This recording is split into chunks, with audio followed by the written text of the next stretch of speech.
pollen and stuff flies around, my nose gets clogged. So It's a bummer. No allergies for me, but it is fairly windy and very warm here in Pleasant, California, at least in Sacramento where we are located. It's a bummer. Welcome, ladies and gentlemen. welcome everybody. The chat room is already stocked full of people. Heck yeah. The seats were filling up before we could even get on. You're listening. I was going to say you're watching, but then I switched it to you're listening at the last second, so there was a combination of listening and watching. You're listening or watching to the Weekly Narrative, the number one alt-centrist podcast on the entire internet. Yes. YouTube, Only one. YouTube.com/Weekly Narrative is where we are right now, but you can also listen on all podcast platforms if you would prefer that. Yeah, you got Google, you got Stitcher, you got iTunes, you got it all. We're on there. We're on. That's right. What's going on, CT? We got Osis in chat, Stalking Horse, evening. Dari. There's a seat for you in the back, buddy. It's got your name there. Yep. Name plaque on it, of course. Yep, in the back where you belong. Oh, Jesus. I'm just kidding, Dari. We got a man. I kind of struggled to put together a lineup for today. To be honest with you guys noticed it's kind of slow news recently. Yeah, a little bit. And we might actually talk about why that is. What's up, Samantha? There's many reasons. Oh, you just got misgendered because she Dang. said, "What's up, guys?" Oh, I'm so offended. I'm so offended that you misgendered me.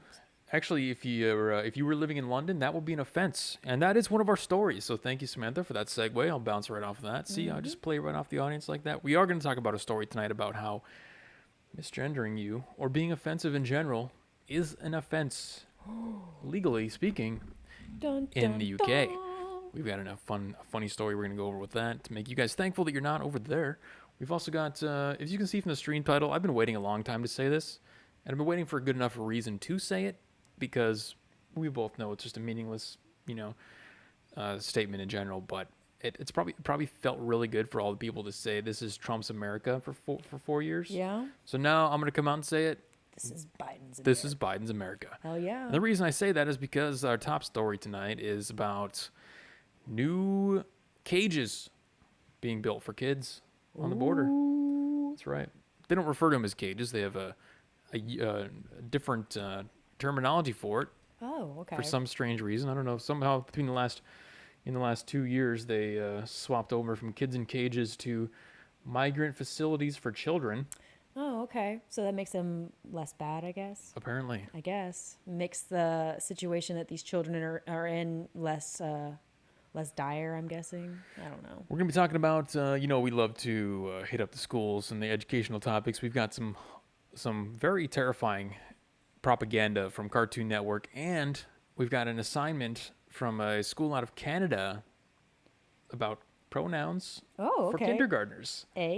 Pronouns for kindergartners, eh? Okay. So we're going to look at that Let's and look at hopefully Canada. terrify you guys a little bit more, as if you're not already terrified enough. And a bunch of other stories here as well. What else we got? We got Coca-Cola update from the story that we did on Saturday. Okay. Nice. We got our COVID segment, COVID updates. Fauci has an update on asymptomatic spread for us. It's very important. Okay. Yeah, we learned something very important about asymptomatic spread that's going to change the trajectory of how the lockdowns and everything are going on right now. Thank goodness we have an outstanding leader like Dr. Fauci to lead Exactly, yes. And then Australian news anchors were talking crap about Biden. I don't know if you guys saw this. It was pretty funny. There was some guy on Sky News, I think is the Australian network, and he did a full 5-6 minute segment on how it's clear that Biden has mental health issues. Okay. I think he used the term dementia, and pointed out how the media is covering that up. So we're going to dive into that as well. Also, I think we might actually touch on the Gina Carano issue too. So we just got a whole buffet of topics for you guys tonight. Hopefully we'll be able to get to everything. Yeah, that's. I'm thinking we'll do more of like a rapid fire through each one of these, and then Cool. yeah, we'll see how it goes. But you guys know what that means, right? So grab a drink. Sit down, strap yourselves in. Yeah, get your chin straps and your helmets on, and the let's elbow straps too. let's jump into the weekly narrative.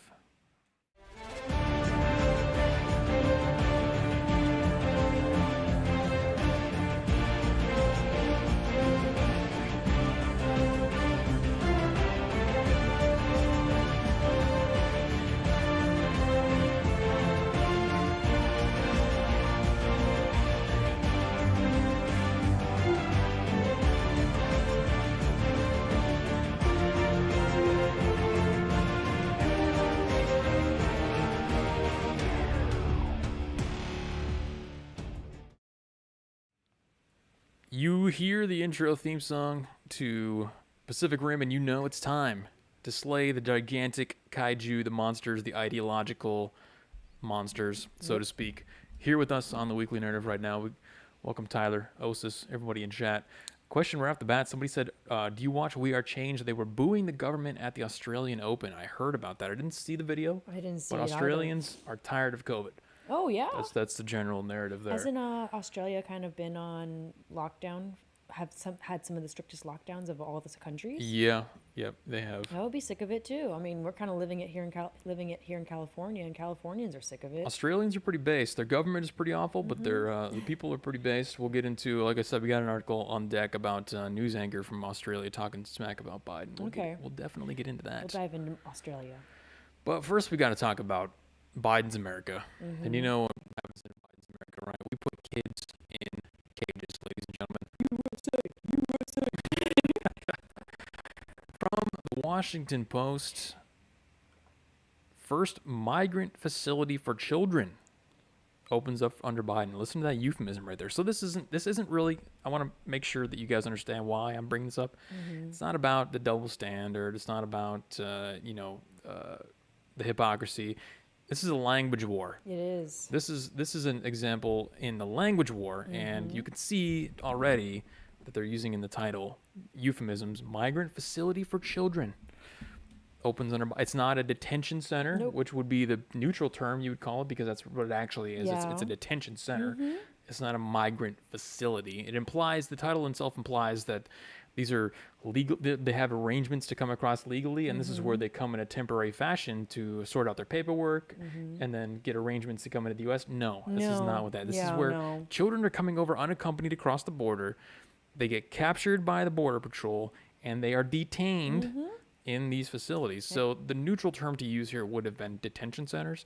The aggressive term, which we don't use because this isn't Trump's America anymore, it's Biden's America, Of course, would have been cages. So they're not cages. We've actually upgraded 2 levels in the language war. We've moved 2 steps backwards into positivity, from cages to detention centers to migrant facilities. Yeah, because calling it something different is definitely deters away from what is actually going on. So that's inside these what things. we're talking about here. We're not doing the hypocrisy. Look, Biden. No. Yeah, we already all know that. Now we already Everybody know in that here it's already all knows that. hypocritical, but we're gonna be here to dissect the language war that's going on. And then we're going to point out some statistics here that you may not have been aware of, because they don't talk about this.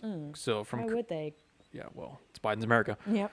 From Carrizo Springs, Texas, dated yesterday, dozens of migrant teens boarded vans Monday for the trip down to a dusty road to a former man camp for oil field workers. Here, the first migrant child facility opened under the Biden administration. So Biden's been in for less than 2 months, and barely a month, Yeah, barely a month. and he's already opening new cages. Huh. So there you go. That's Biden's America. Well, they can rapidly build one of these facilities to house these unaccompanied minors crossing the border illegally, but they can't do pop-up, remember when we were talking about COVID and how their treatment to it? Yeah, good point. They can rapidly build this facility, but they can't rapidly build like treatment facilities or something like that to help with COVID. That's a great point. Yeah, we've been talking about how the lockdowns are based off of beds, and we all saw China making beds from day one. We haven't been making any beds, but if we got illegal immigrants coming across, we can make beds overnight. Yeah, we can make beds overnight in less than a month. Cages. Yeah. Cages, beds, whatever you want to call them. The emergency facility, a vestige of the Trump administration that was open for only a month in summer 2019, is being reactivated to hold up to 700 children, Dang. ages 13 to 17. That's a lot of babies. Government officials say the camp is needed because facilities for migrant children have had to cut capacity by nearly half not because of less immigration, because of COVID. Oh, okay. So they just chose to close them so that the children who are at next to zero risk for COVID anyway aren't going to get COVID. Well, we don't want to infect the migrants, Jeremy. Of course, they get high priority. Yeah, they get high priority. Screw the elderly people here. Screw the soldiers. Just send the elderly people into homes with COVID, but kids coming across who aren't even at risk, build new houses for them, and then when we can't even detain them anymore, just let them go. Yeah, just let them go. It's good. Like prisoners, just let them go. Yeah, it's fine. There's a prison. You can almost see it in the background of the shot right here. It's not a prison. It's a jail. It's a jail. Sacramento jail. Sacramento County To Jail. my left, right back there. I can see it right now. They've let a bunch of people out of there because of COVID. Heck yeah, let them out. At the same time, the number of unaccompanied children crossing the border has been inching up. Are you ready for it? With January reporting the highest total, more than 5,700 apprehensions for that month. That's a lot for 1 month. 1 month, 5,700 apprehensions of unaccompanied children. That means just kids coming across by themselves. Wow. That's 190 per day, people. Poor babies. So it's not, but you don't hear about that. No, of course not. They don't talk about what's actually happening on the border. Nobody wants you to know that there's 190 unaccompanied children.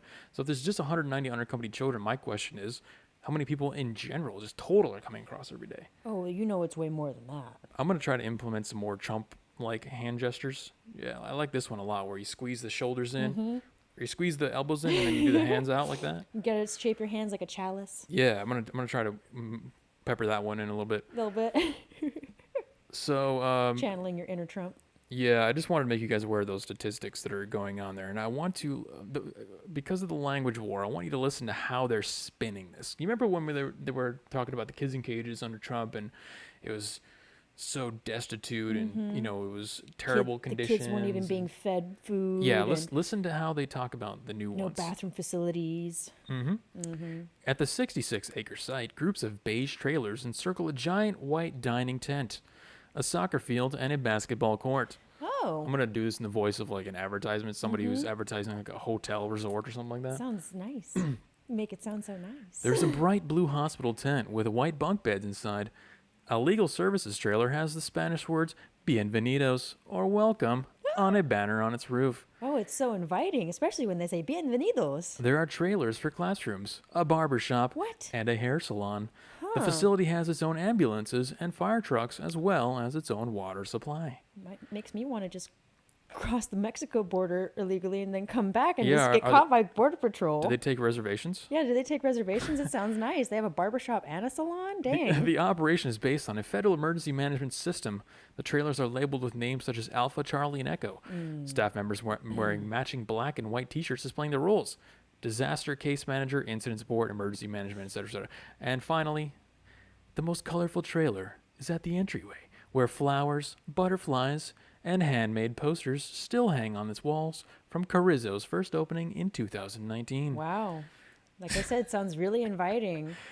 Kind of makes you want to get a reservation there, doesn't it? Makes me want to go down there. Makes me want to go down there and check it out and see what all the hype's about. Maybe not cry and do a photo op like AOC. You're sounding like Jerry Seinfeld, Giant Seinfeld. A little bit. You kind of did sound like Jerry there. AOC raised $5 million for Texans, so that negates her photo op debacle and losing for jobs for her constituents. Yeah, yeah. How does that balance out? Where's AOC on this one? Are we gonna do photo ops? Outside the.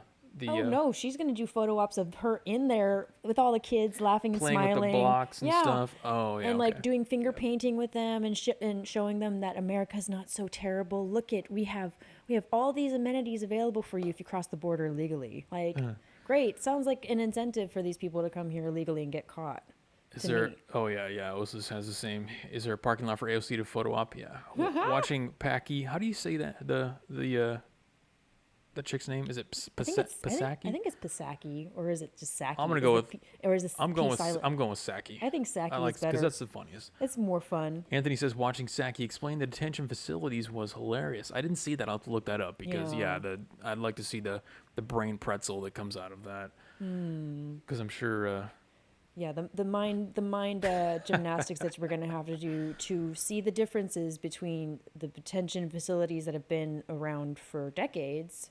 Because Trump didn't build the detention centers that they were being housed in. Trump tried to improve them. No, and they said they even let out a little bit in the article. They let out too much information. They actually informed you, which when they do that is bad for them because they let out that was only open for a month in 2019. Yep. So for 1 month, that was it. It was 1 month. They didn't want Trump to have that glory. They wanted to give it to Biden. What's up, Bill? Hey, Bill, I emailed you, man. Check your email. Yeah, Bill, check your email. Bill says, did they catch any coyotes or roadrunners? I can't believe they cage kids, but they let the animals go. Shouldn't we just let the kids be free in the wild? Yeah, let's do a Well, Lord. they were free in the wild. They're coming across unaccompanied. Oh my goodness. 5,700 in 1 month, which is insane. There's an obvious reason why. That's the dog that's not barking, right? They're not talking about that in the media. Pulling a Lord of the Flies on these poor kids, man. How do kids, unaccompanied minors, even get to the border? That's my question. Well, So many questions here. I wish we had an entity that could provide information on current events for us that would help us get clarity on the real world. If only we had something like that. yeah. If only we had reporters that could go down to the border and see what's happening. I mean, there are, but those journalists don't get coverage on mainstream. 190 per day. You'd think that any random jabroni, which I'm going to pepper in as well, Jabroni. it's a cool word, would go down to the border with a drone, like a drone that I have. There's a Mavic 2, a cheap drone, $400 or whatever. You could fly the drone. If there's 200 of them coming across per day, you can catch that on film. You could easily see that. And that seems like it'd be newsworthy, but we don't have that. Well, I mean, I know Trump increased funding to the Border Patrol to try to give them the equipment to be able to do that, so that way they can use that technology and use that capability. Yeah, like infrared drones and stuff. They did. They had not only did they have the wall, but the wall had motion detectors and it would sense when people try to climb it. Then they also try to give them drones and like more watchtowers and just more availability and technology to be able to properly do their jobs, which is what they've been asking for. But Biden wants to tear down the wall and let them in. Come on in. We got a nice cage for you. Yeah, so that's your With a salon and a barber shop. That's Biden's America, and also an update on the language war there for you. Speaking of language war, I wanted to bring something up that I tweeted out on my burner account. Okay. I don't know. I realized this the other day, and I don't know how I didn't realize this sooner. But the word homeless is a great example of a language weapon that has yet to be discovered. Okay. It's kind of like a nuclear bomb sitting in the bay, being ready to load up onto a plane, but nobody knows it's a bomb. Homeless is a euphemism that has two major implications behind it, which is why it's so genius. Because it implies that the homeless problem is like a single variable thing, and that the people that we see outside on the sidewalk right out there, Oh yeah. like that guy, Yeah. all he needs is access to a house, and his life will be fine. Oh yeah. That's the only problem in his life, is that he doesn't have access to affordable housing. Yeah, totally. That's the only thing. Right. No. That's the number one problem. When in his reality, there's major variables like mental illness, drug abuse, criminality, low IQ, all Just these kind of things. laziness in general. Irresponsibility. So that's why homeless is a great term. The second implication is that it's solvable, because it's like, oh, we just gave them houses, affordable housing Housing is the problem. No. We just opened a giant tiny house, like farm. I don't even know what you want to call it here in Sacramento, because people think that that's going to solve the problem, right? which it's not. You can't just give these people houses. A lot of them don't even want to be in houses. Oh yeah, they want to be out on the street. They want to sleep on the sidewalk and piss on the sidewalk. So just keep that in mind. When you hear the word homeless, that's a weapon. Okay, that's another language weapon. So I just wanted to throw that in there as a little bit of an aside, as since we're on the language war Oh, I love saying segment homeless. here. I know that they try to change like the term homeless and turn like what did they say? Housing. It's like some kind of just stupid PC political correct word that they give to talk about homeless people. Like they're housing. I forget the term, but it's, Housing deprived or yeah, something housing like that. deprived or something stupid like that. And it's like, no, I'm pretty sure that there's no deprivation of places to live. So the reality of the homeless thing, not to get too far into it because it's a language war segment, but there's a certain percentage of the population that is just never, ever, ever going to assimilate. Yeah. And that's a fact That's true. that people don't want to realize. They don't want to recognize or acknowledge that some people, you can go offer a house to that guy right there, and he'll tell you he doesn't even want to live in a house. Oh yeah. He wants to live on the sidewalk. He loves it. I don't know why, but you know. Well, he'd say, "Am I allowed to smoke my crack in the house?" No, you have to, do I have to get a job? Boom. See Samantha in chat right there. She just said most people choose to be homeless. Yeah, the idea that they're trying to implant in your head with the language weapon of homeless, the word homeless, is that it's just a regular guy who's like a father in a family, and he Right? had a great job, and he lost his job. Yeah, he lost his So job, now he's lost living his in a tent, house. and he's doing heroin, and the only thing he needs to get back into being a functional family leading father Is a is house. a house. It's like, No, it's not how no, that no, works. no, no, that's not the case. Like, are there people out there like that that lost their jobs and lost their houses and, or lost their business and may be a little homeless? Yeah, that happens. Those people are very temporary homeless. Like they don't It's like, stay yeah, homeless. they don't stay homeless for years or strive to be homeless for the rest of their lives. Right. If anything, being homeless is going to help those people get stronger and never become homeless ever again. For people that can do that. Fortunately, not a lot of the people who are homeless can do that. So just a language war update for you guys on there. Speaking of language wars, this is a tweet that I found from somebody who pulled this from a school in Canada, where they were given an assignment. Kindergartners, 5-year-olds. Oh, Okay. okay. So what kind of stuff would you expect a kindergartner to be doing? Learning how to count. Basic math? Learning how to count. I remember in kindergarten, I learned how to count and I learned the ABCs, and I think that's about it. And Okay. I learned the colors. 'Cause Colors, yeah, colors that's are good. important. Right. You also learn Maybe some basic language stuff. basic language stuff. Learning. You're kind of getting into the ideas of how to form words and how each letter sounds and how they sound together. That's kind of stuff Yeah. but Chat says paints, ABCs, counting, stuff like that. Yeah. So yeah, that's generally what you'd expect. But this school in Canada, what you're looking at on your screen right now, if you're watching the stream, and if you're listening, we're looking at a worksheet here that says name/pronoun role play activity. oh, okay. Oh God. Step 1, cut out the cards. Step 2, hand out one card to each of the students. Step 3, instruct students to walk around and introduce themselves based on their assigned cards. Do you want to take the first card, Delaney? It says, my name is Alex. Please call me they. What? My name is Kim. Please call me she. I'll do the. Okay, yeah, you're doing. My name is Aaron. Please call me they. What? Okay. And then it just keeps going on with theys, he's, Yep, no, it's all she's. about, my name is Kate, please call me she. My name is Jamie, call me he, etc. So you get the point. They're teaching 5-year-olds in kindergarten how to use pronouns. Why are they teaching 5-year-olds about they, them? Like, they barely even understand grammar at that age anyways. And when you bring Yeah. in they, them into the conversation, when they don't even understand grammar, it's just going to confuse them even more. Oh no, it's obvious they're trying to inject some kind of narrative here, from the very beginning. They're priming these kids to be open to, the racism and the sexism and all that kind of stuff that they're going to be growing up to be. And you know what happens to these kids when they get a little bit older and they find out the magic of the internet, and then they find message boards and they communicate with other mentally ill kids who didn't have parents that watched over what they looked at in school? Well, let me pull up a list here. Okay. Because this is just fantastic. I found a list of pronouns. Because I know we joke about pronouns all the time, and it's great to laugh at it and stuff like that. Oh, But it's nobody amazing to knows laugh what the pronouns actually are, Oh, okay. right? So I'd like a list because there's so many now. well, that's what I'm saying.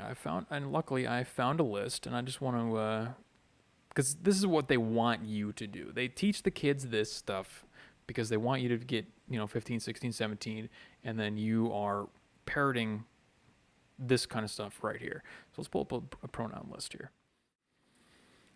MA in the chat says, having taught young kids, the pronoun lessons are going to be grammar nightmare for them. It is so confusing and terrible for kids that don't even understand what identity is yet. Exactly.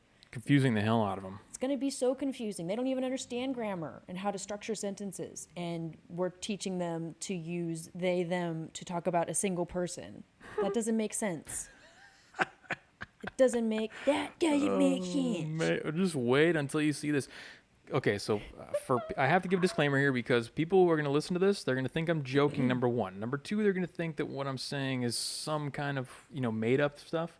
No, it's not made up. Before I go into this, and for those of you who are watching the stream, you can already see some of the absurdity of some of these genders. Okay. So the way that this works God. and the origin of the gender stuff in general is this. I'm going to give you a quick history on how this all came to be. There were sites like Tumblr.com, which are blog sites where certain types of people would reside and certain types of content would flourish. A lot of that is stuff that, for lack of a better term, is just straight up mental illness. Yeah. People would go to places like Tumblr. I'm talking years and years ago, like 8 years ago, 9 years ago, Yes. in the before, as this stuff was coming up very slowly, and they would create these things. So somebody would come on and they would want to get some attention, so they would find a new word that describes them, so they could get some attention on these public forums Yep. by all these other people. And that is, they use sexuality or gender Yes. to garner that attention, to create a uniqueness of their personality, because they have no personality. Yeah. They're basically just blank slates. Or I've noticed it's a lot of freaking white men and women who can't be victims like the black men and women, so they have to make up these terms in order to like get on the totem pole of victimhood. So we're talking about the actual, just imagine how life was created, 58 million years ago or whatever. That's just a completely made up number. That's not, please don't skewer me for being scientifically inaccurate on that. I'm talking about the sludge pits, people. That's what this is. This is a sludge pits where the first signs of life arose. This is where that came from. So let's jump into it. We've got, I pulled up just a random range of here. We got Maverick. Maverick. This is a gender. Not So- Maverick, just Maverick. No, Maverick. With a Q. Yeah, with a Q-U-E. It's, the definition is taken from the word maverick, the feeling of having a gender that is separate from masculinity, femininity, and neutrality, but is not a gender, a form of third gender. So if I came up to you, especially since you're wearing tie-dye, Yep. if I saw you at a bar, I'd be like, hey, what's up? What's I'm your a name? Maverick. Yeah, you're like, please refer to me as Maverick. I would be like, what the hell? I would be like, what the hell to myself as well. Like, what? This is just made up. We got mirror gender. Mirror Oh. gender is a gender that changes to fit the people around you. Sounds like a psychopath to me. No, this is all this is just manifestations of mental illness. So when you're reading this, you definitely don't be taking any of this seriously, but keep in mind that when they teach kids the pronoun shit in kindergarten, this is what they want you to turn out as. Yeah, They they- want you to come out as here's one, neutrosis. I was gonna say, or nanogender. Nanogender, feeling a small part of one gender with the rest being something else. Oh, so I guess I'm nanogender. I guess. Technically we're all nanogender, but that's kind of the Guess. underlying theme here, is that all these are really actually meaningless. But again, you got to think of the environment that these were created in, the sludge pit. Just total sludge People pit. wanted to find some BS ways for them to get attention and some way to feel unique Yep. and show everyone else on the forums that they were unique. Yep. And this is how they did it. Like, oh no, I feel like- kind of one gender, but not really all genders, so I'm a nanogender. Even though I'm a straight white chick, I'm a nanogender. So feel bad for me. What is it? I don't even know how to pronounce this one. Quigender, Q-U-O-I. Quigender? Quigender. Quigender? Feeling as if the concept of gender is inapplicable or nonsensical to oneself. Sounds like, again, mental illness to me. No, look at this one. This sounds like a subscription, a prescription drug. I was gonna say that does sound like a prescription drug. Proxvir, Proxvir, masculine gender similar to boy, but on a separate plane and off to itself. What does that even mean? Again, it's just made up terms to make themselves feel better. Yeah, see, Holly, you weren't aware of this stuff, and I'm sorry to have to introduce you to this, but this is the reality, okay? This is the end of the conveyor belt for when they teach your kids this in school. They want you to turn out as one of these. Oh yeah, There was one in here that I really they want us had all to bring be up. subgenders. Where it was? Oh, this is it. Oh, this is the best one that I saw of the Okay. whole list. Okay, vapogender Oh, okay. or vapogender. Vapogender. I can't even. A gender that sort of feels like smoke, can be seen on a shallow level, but once you go deeper, it disappears, and you are left with no gender and only tiny wisps of what you thought it was. I feel like these people just want to be like fairy elves that can like disappear and reappear and just be whatever they want. That just makes no sense. There's 120 of these people. So when you hear about the 78 genders and all that kind of stuff, It's real. This is real stuff. It's real, But- folks. But when they say real, and this is how the pipeline works, right? These mentally ill people will come up with these mentally ill definitions on these forums and whatnot. it'll just come out into existence. There's no verification. There's nothing scientific or Nope. anything about it. And then somebody else who's the champion for social justice says, that's a real gender. Yep. Everything that everyone says over here in this mentally ill forum sludge pit is real, and you just have to accept I it. really, really want to know which psychologist I need to go to make up a new gender and like talk about this, because Anyone. You just make one up right now. I identify as an Apache helicopter. No, that's already a real one. Oh, dang. Okay. What about a velociraptor?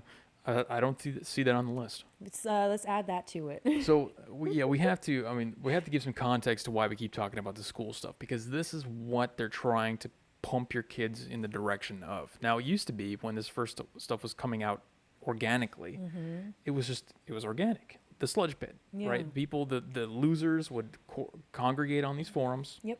They would amplify their mental illness back and forth on each other. Of course. And then this is the product of that. And now that it's being pushed out onto society through teachers, it's becoming mainstream. Yes. So people thought, I mean, I before I even had a stream, before I even had a YouTube, I was telling people that this stuff would be mainstream one day. Here we go. It's here we go, folks. Now we have kindergartners being taught to do pronoun exercises. Yep. You know what else is funny about the pronoun thing? They say address or call me he. It's a third person. Pronouns are third person. You don't use third person. I don't say hi she. No, Your you name is don't. Delaney. Yeah. I use your name. So they're not only are they trying to implant mental illness into their brains and confuse them, Of course. but they're destroying the actual language itself. English language is not being used. I don't refer to you as a he, a she, or a pangender, whatever the hell. Yeah. A zer. Zin, zer. So yeah, there you go. That's The mental gymnastics, Jeremy. identify as a potato. Normalizing debauchery. No, it's normal. Debauchery, yes, but it's normalizing Normalizing mental illness, to mental be illness. frank. Yeah, that's really If all I'm going it to be is. totally frank about it, it's normalizing mental illness. Because, I'm sorry, the paragender, like, you don't identify with one or the other, and blah, blah, blah. Vapogender. Like, vapogender, I mean, you're smoke of another gender. Like, what? Like, what is this? Like, what? Well, to be honest, now that they presented me with that option, I didn't know that existed before. Sometimes I do feel kind of smoky. Yeah, maybe. I do like to smoke cigars. You do. You are a little smoky. Maybe I'm vapogender. Maybe. See, that's the thing, and that's what they're trying to do to the kids. Is they introduce options that are just BS, Yeah. but then it makes the kid think. Like, kids are going to think random stuff anyway when they're kids. They're young, but then they're going to be more likely to go down one of those paths Well, because they're presented with all these options. And when you indoctrinate them really young, before they even know the biological differences between boys and girls, it's gonna like make just regular normal boys, like, normal boys that love trucks, love to get dirty, wear dark colors, that kind of stuff. It's gonna make them question whether or not they're actually boys. It's stupid. Like, no, boys are boys, girls are girls. Like, that's it. Like, it's that simple, but we're going to confuse the hell out of 5-year-olds. Sounds great, folks. I'm more misty, less vapor-like. Well, maybe there's a misty gender. It all comes down to the parents. Boom.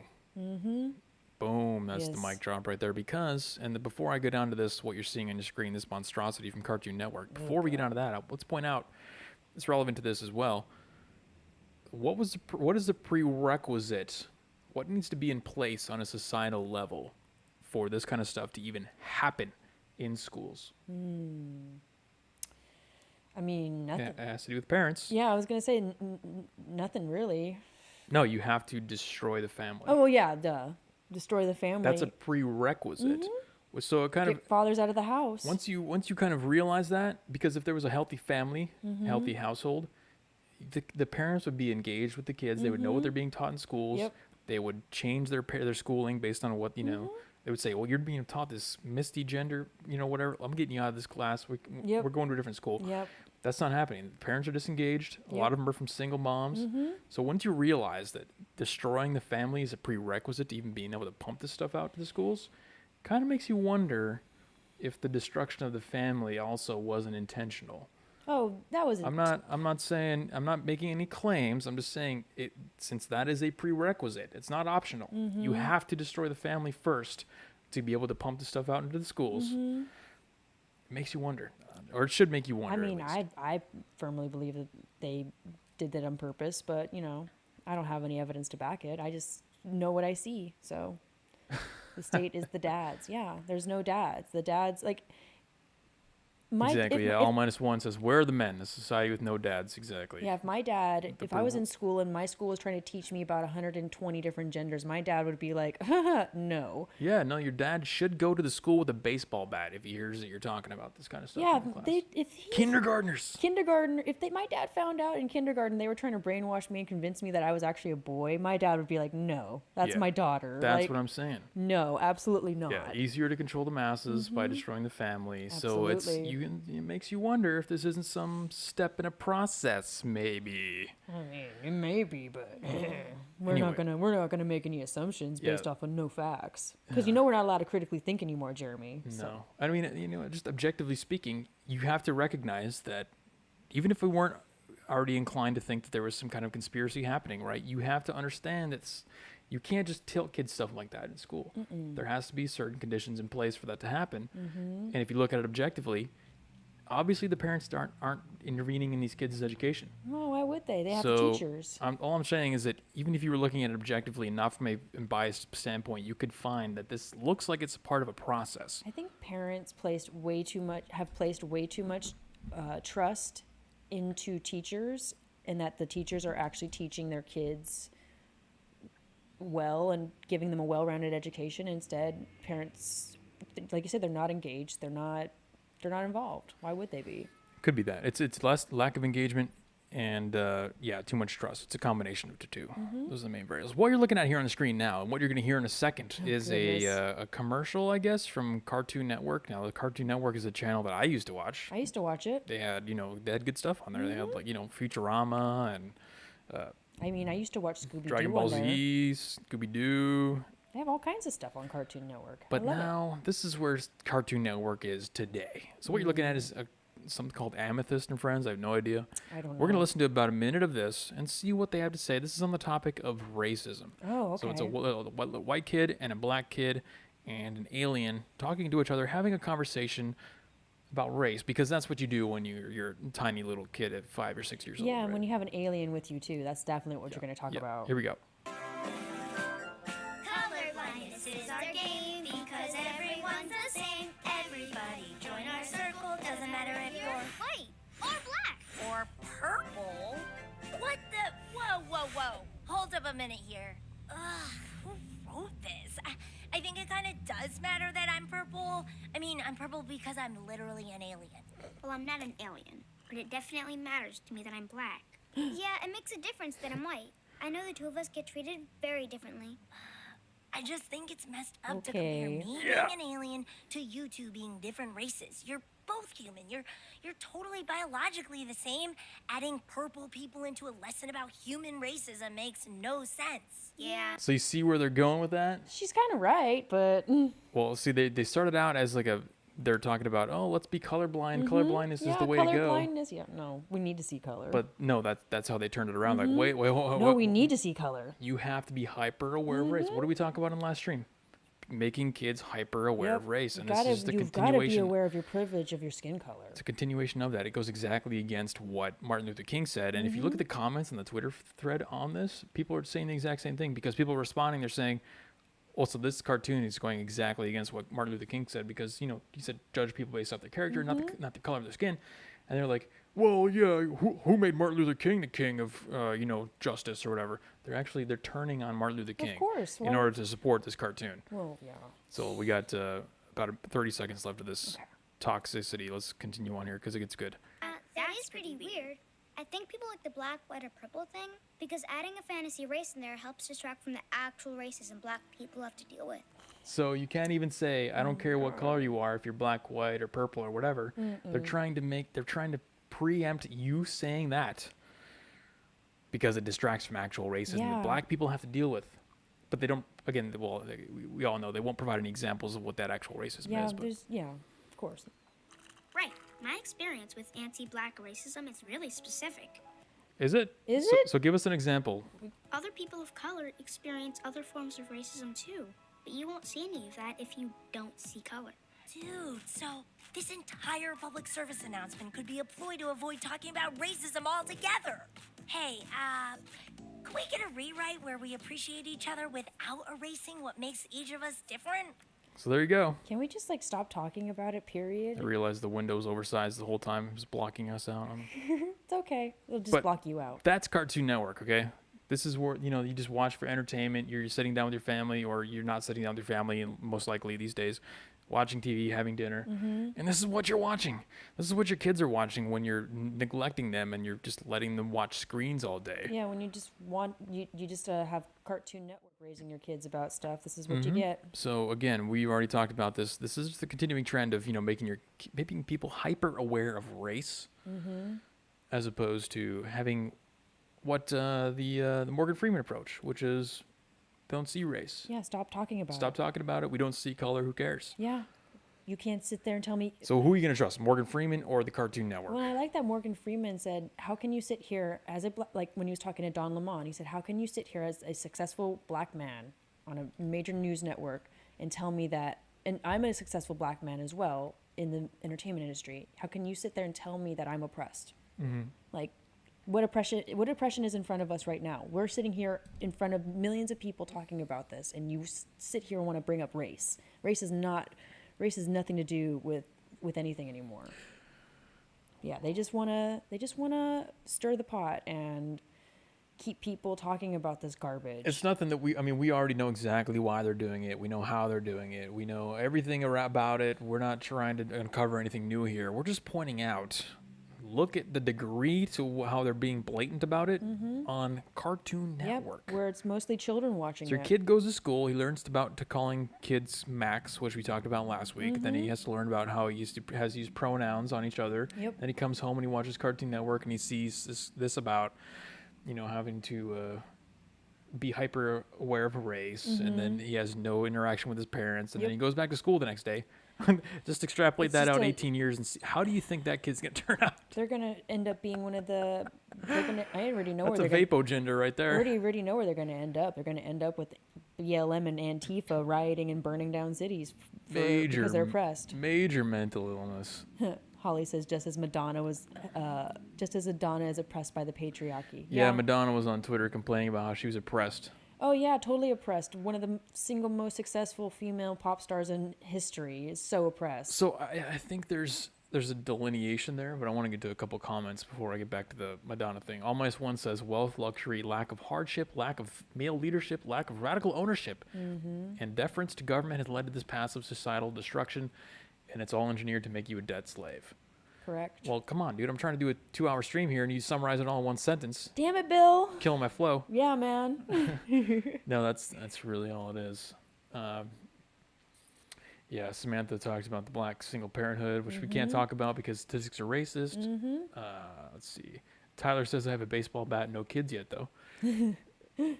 Lazy parents want That's when you big just go government to down take the- care of their kids. Why don't you just go down to the school anyways, Tyler? make hell for no reason. Yeah, nothing stopping you. It's your community, man. That's the argument that they would make. You might get on a some kind of list, but go for it. Oh, and then between the Cartoon Network propaganda, they give you a Coca-Cola commercial that says, Coca-Cola says, "Be less white."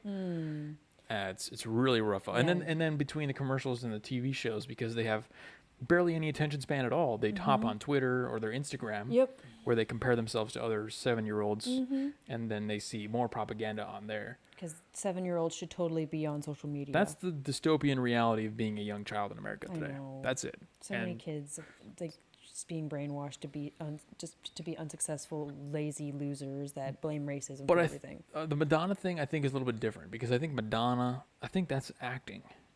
She is totally Do acting. you think that's the genuine? I mean, we all know she's rich. She's like one of the top earning actresses, or performers of all Entertainers, time, yeah. entertainers of all time. I think there's only like two. Am I doing the Trump thing right? There's only like two men who have outperformed her. So who's the patriarchy? Those two guys? Yep, If she's not on the tippy top, she's oppressed by the patriarchy. absolutely. I think that's the logic. See, that obviously doesn't make any sense. So, but I think in her case, she talked about blowing up the White House and stuff like that. You remember that? Yeah, I remember that. I think it's just she's getting old. She's out of the spotlight. Yep. the easy, popular way to get attention these days is just to say patriarchy, Yep. because it's just buzzwords. You just use the correct buzzwords, throw them out there. Pretty sure she's just ginning up attention because she probably has an album coming out soon. So Maybe that a shitty album could be that nobody's gonna marketing, listen to. or like I said, just acting in general. I don't think We all know nobody's listening to your new albums, Madonna. Everybody's just listening to your greatest hits. nobody could be stupid enough to think that one of the richest women in the entire, one of the richest people, not women, she's one of the richest people. She is. Probably one of the richest performers of all time. Again, I think she's number 3 out of the top of all time, complaining about oppression. And she's like, No one's falling for that and retardation. she started from the bottom. She's literally like a Cinderella story. She went to New York with no money and became one of the wealthiest people in the world. But she still claims oppression. She's literally it's like Madonna. Your story is wonderful, and you sit here and claim oppression. See that works. It works on the people who have the low IQ. Oh, It I works know. on the retards. It works on the mentally ill people. But everyone else, it's kind of like marketing. Once you know how marketing works, you see what triggers and stuff they're using. You're not really affected by it, but you see how they're doing it. You see how they're playing the game. Oh yeah. And that's how this works. That message from Madonna is meant to trigger and resonate with the retards. But everyone else, like the normal people who have regular IQs and stuff like that, they're not mentally ill. They see that and like, oh yeah, patriarchy, yeah, sure. Yeah, Madonna's so oppressed by men that when she did her Super Bowl halftime performance, what was it, like 5-10 years ago, she got carried out like by 100 men on a giant stage. That's total oppression. That's what oppression looks like. That's what, and she has a freaking crown on her head, being carried by Roman gladiators onto the football field. That's real oppression, folks. I think she was so rich that she, all minus one says that Guy Ritchie made out. She was married to Guy Ritchie. Yeah, she was. I don't know if she's not married to him anymore. No, she's not married So anymore. in that case, he's getting the paycheck probably if they had kids. I mean, yeah, Madonna's dusty. I think they had one kid together. She had that kid when she was old too. So yeah, she's definitely dusty. She's definitely got like What's up, coming Kegel, out of Kegel her. destroyers in house? What's up, Kegel Destroyer? They're programming via TV every day to include commercials for both kids and adults. Yeah. Notice she said people of color experience different types of racism, implying white people are incapable of experiencing racism. Yeah, good. White is a color too, y'all. Good notice there, Osis, because it's true. I mean, they're framing everything, and this is exactly what you're seeing with the anti-Asian stuff that's happening right now, because we're seeing the rise of anti-Asian racism, and we already talked about how they're blaming that on white supremacy. Oh yeah, it's all white supremacy, even though it's black people doing Black it. people assaulting and killing, black people killing Asians is white supremacy. Totally. That makes sense. Total sense. Ooh. Those mind gymnastics. Everything they can just deflect right into the white people. The way that they get us to bend really over impressive. backwards to believe they're garbage is quite impressive. Oh man, I was thinking about it. What's gonna happen in a few centuries, whatever, when America is kind of done and gone, and then Europeans or white people in general start kind of their new thing. Like, what if we start a new country? Do you think they're going to be open to the idea of letting black people in after they watched black people blame every single problem in society on white people for decades and decades and potentially centuries, depending on how long America lasts? No. History's not going to be kind to those people. They're not thinking about the long-term implications of blaming every single thing on white people. Yeah. And I know you can't really say that because, like, oh, are you implying that white people are going to have a civilization and they're not going to allow people in the future? Well, would you let somebody in if they literally said that you're the reason why black people are killing Asians? Yep. You're the reason why, all these statistics are off. You're the reason why every evil thing happens. I definitely wouldn't if I was the leader of this country, this supposed country that only I'm has just white saying, people. in the future, they're not extrapolating out the long-term implications of absolutely blaming not. white people for absolutely everything that happens. Pretty sure African countries. They're not going to look on you with favor. Pretty sure if we traded all the black people that wanted to go back to Africa and become Africans, African countries wouldn't want the black people that we have, because yeah. Yeah, barricade garage can come. Yeah, exactly. See, that's the thing. We, in our village that we start, it's all about, we don't care about, it's all about your behavior, not about inalienable attributes. Holly says, I want to be oppressed like Madonna is. I do too. If that's what oppression is, I would love a taste of that. I would love a nice little injection of some of If Madonna's she's oppression. oppressed, what does the rest of the women in America in the world have to deal with? Oh, Jesus. you know, the gays and lesbians in the Middle East that are getting thrown off building? That's nothing in comparison That's to not oppression. That's not oppression in comparison to what Madonna has to face. If you have every less day. than 8 mansions, that's oppression. That's true oppression. Mm-hmm. So we got an update for you guys on the Coca-Cola story we talked about on Saturday. Coca-Cola. So those who don't know, because you weren't there on Saturday, for some reason you think you had something better to do than watch this stream, Robin DiAngelo, who is one of the most racist anti-white authors there are, makes books and stuff like that, she came up with a training course that Coca-Cola was using on LinkedIn, because you can offer training courses on LinkedIn, to tell you how to be less white. Yep, and it worked, didn't it? Well, I can't. You Are can't. you less white now, Jeremy, after reading that? I tried. You tried. Yeah, I don't know if it worked or You not. didn't try hard I have to enough. consult a black person. Maybe they can give me an opinion on that. But the point is that her courses and everything got taken down off of LinkedIn. Well, of course. So we talk about how, and this is going to be a callback to something that somebody wanted us to talk about on Saturday, which was the Gina Carano. Gina Carano thing, because these are both, you don't know it, but these are very Similar. very similar.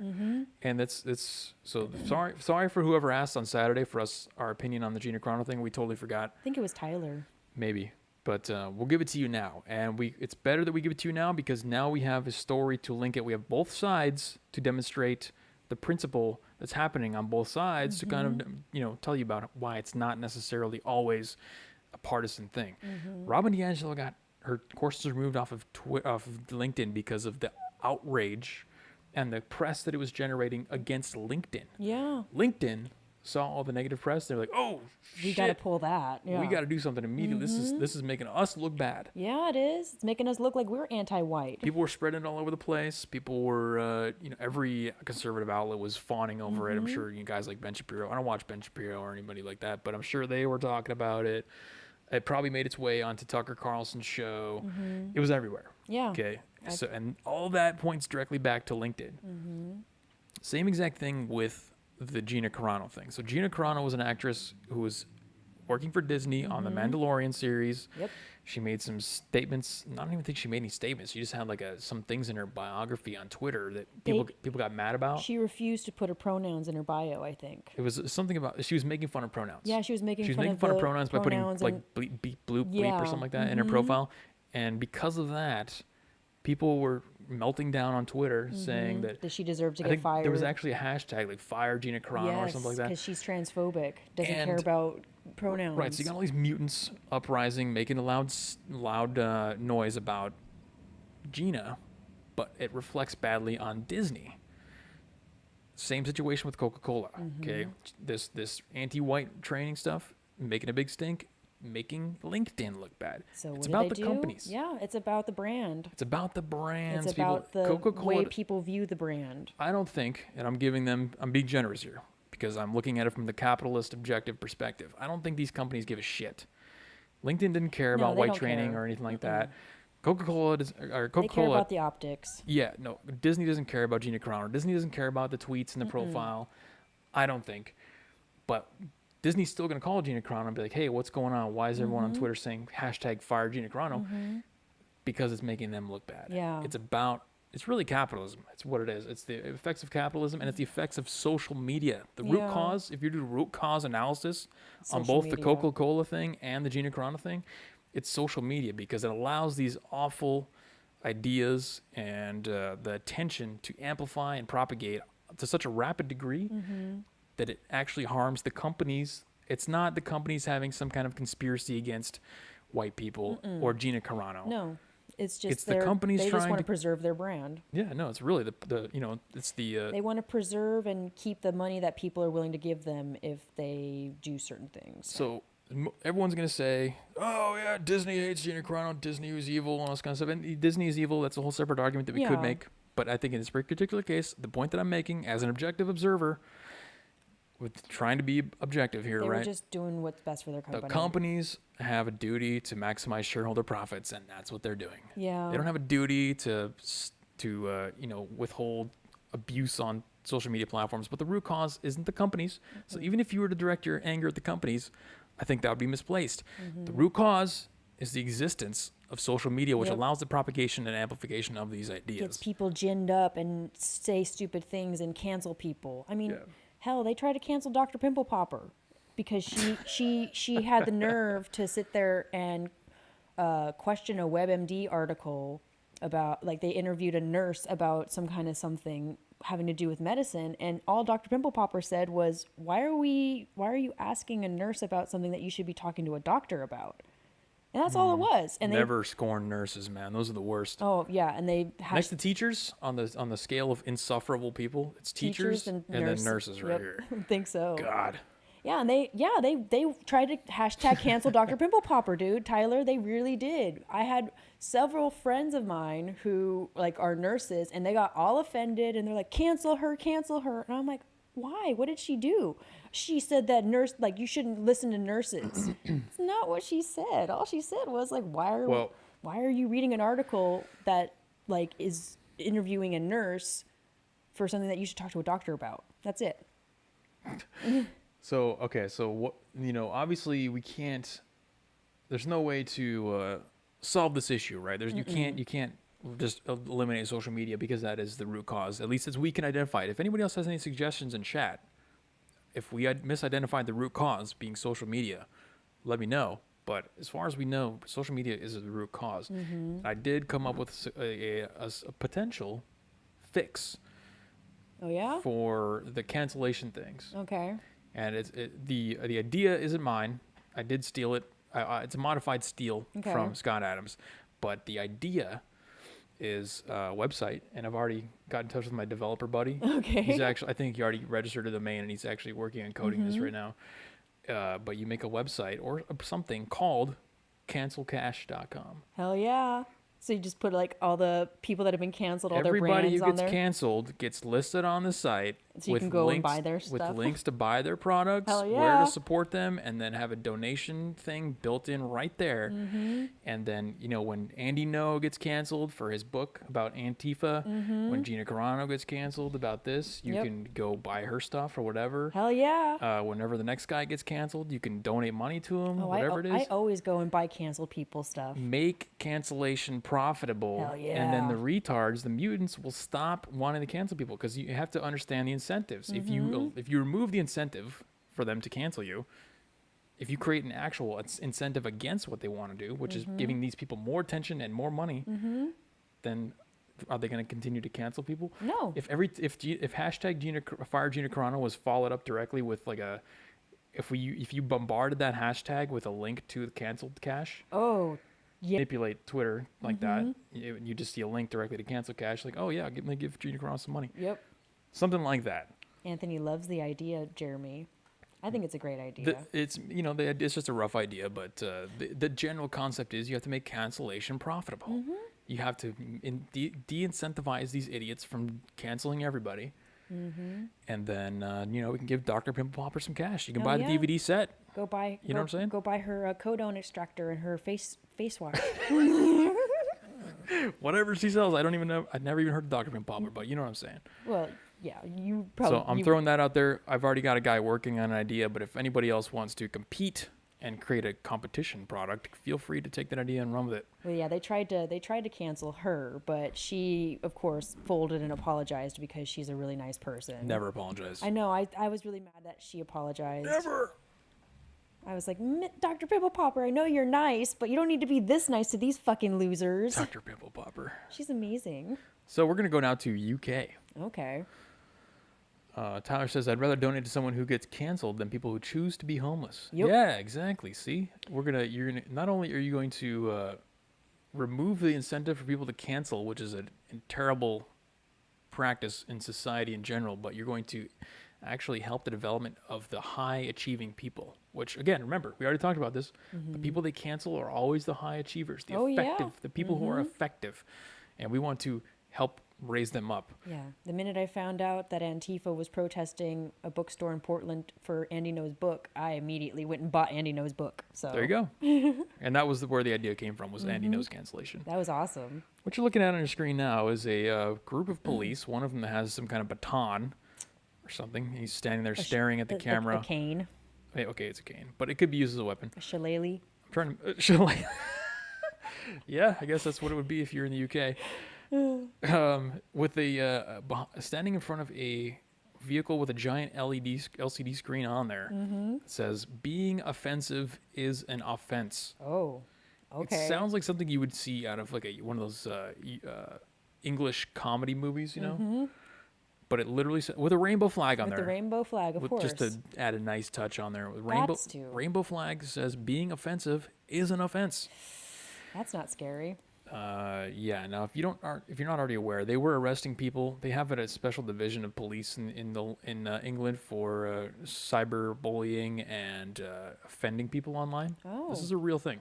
Cool. So good to know that somebody's doing something about it. Yep. So there's another version of that where they probably have a slideshow going on the truck, and this screen says hate crime, a crime against sex workers, sexual orientation, disability, gender identity, race, ethnicity, or nationality, religion, faith, or belief.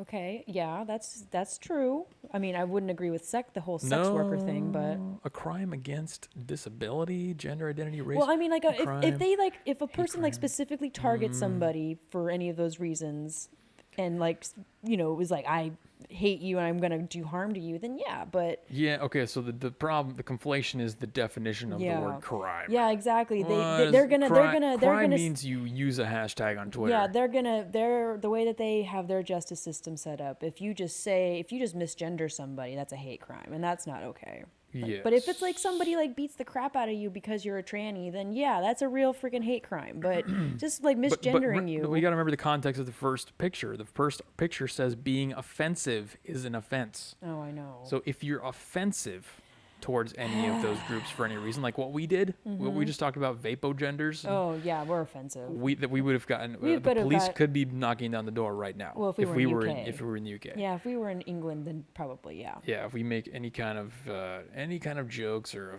offensive remarks about any of that kind of stuff, we'd have the tranny brigade coming after us. Exactly. The what do they call it in Canada? They have the special hate crimes extremism division. Yes. Holly knows all about that. Yeah, Holly knows all about that. Good thing good thing that they're wearing their facial diapers. It's hard to believe those people took over 40% of the known world. Well, that's the problem. That's what complacency will do to you after multiple centuries. You turn into from an empire, a world-dominating empire, into this. Yep. And the reason I bring this up is because UK has always kind of been the canary in the coal mine for what's going to be happening in America. They've always been a little bit advanced in the progression. Of course. You know what I mean? So, could we see something like that here? I mean, maybe, probably, especially with Biden as our president. I mean, he just signed an executive order allowing transgenders to, play in sports and stuff. So what's to stop him from making just saying the word tranny a hate crime? Oh, Osis has a good point here. He says, hate crimes are dumb. Intent is irrelevant. Crime is crime. It's true. Crime is crime. I agree. Yeah, well,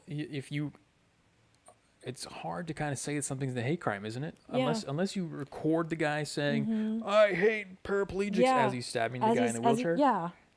How do you determine whether it's a hate crime? Unless you get this guy's manifesto. Yeah, exactly. Just because it's a crime against somebody of a different race, a sex worker, which, I mean, sex workers probably have just a crazy high propensity of crime committed against them anyway. Is every crime committed against a sex worker a hate crime? You see what I'm saying? Like, it's hard to. In the UK, yeah. Apparently, yeah. Apparently, if you just, tell your sex worker friend, like, hey, maybe you shouldn't be a sex worker, they could count that as a hate crime. I have a solution to this as well. Okay. And, well, maybe not a solution, but it's again, you have to look at the incentives, right? Okay. And you have to play the game. Let's do it. Play the game. Use their own rules against them. What we need to start doing, and this ammo company already started doing the right thing, is they banned Biden supporters or Biden voters from purchasing their ammo. Oh. Did you guys hear about that? I did not. There was an ammo company, and he just went on Timcast last week too, but he made a big fuss because he refused to sell ammo to Biden voters. And that's it's an excellent idea, not just for marketing purposes, but for changing the culture war as well. And here's why. Okay. Political affiliation is not a protected class. It's not. Do you know what will make that a protected class? or what will make them want to make it a protected class?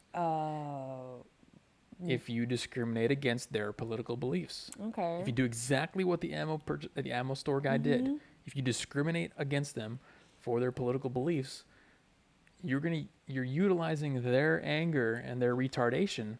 They're gonna start saying eventually, if enough of us group together as business owners and actual power, like People with power. productive citizens and people with power in society, if we collectively say we're going to discriminate based on your political affiliation, We can do that too. and we can, it's totally legal, It's totally legal. 100% legal. You walk into my store, who'd you vote for? Biden? Get out of here. Get out here. Get out. Get your Biden shit out of here. Totally legal, I'm, but it won't be legal for long. it won't. And the plus side of that, because they're going to cry and complain, and they're going to has twittered up and vapogender all over it. And then that's why you play their own game, because once they make discriminating against somebody for their political affiliation illegal, which they will, then you get to use that for your good as well. You Okay. can't discriminate against. If you attack me for wearing a Trump's hat, that's now a hate crime. Okay. See where I'm going with Oh that? yeah, that'll definitely put a Because wrench in their gears. That's what I'm saying. That'll so definitely that's how put a you wrench can in their utilize gear. their own retardation against them. Start banning them based on political affiliation, which is totally legal to do because it's not a protected class. It's not. Turn political affiliation into a protected class, which is really only ever going to work mostly in the favor of Trump supporters, because nobody's attacking Bernie people. Yeah. Nobody's assaulting people that wear Biden hats. Oh yeah, Everybody's assaulting people that wore Trump hats. I could wear a Bernie shirt and walk down the street, no problem. If I wore my Kanye bear with a MAGA hat on, walk down the street, oh, best believe I'd get dirty looks and harassed. By I can some show you people. videos of the 2016 campaign when Trump was still campaigning of guys in Trump hats getting chased out of events. Oh, I remember those. Chased down, beaten, cornered in parking lots, Yep. assaulted, having their shirt ripped off them, their clothes ripped Yep. off them. That's not a hate crime. No, because definitely not. political class is not a protected.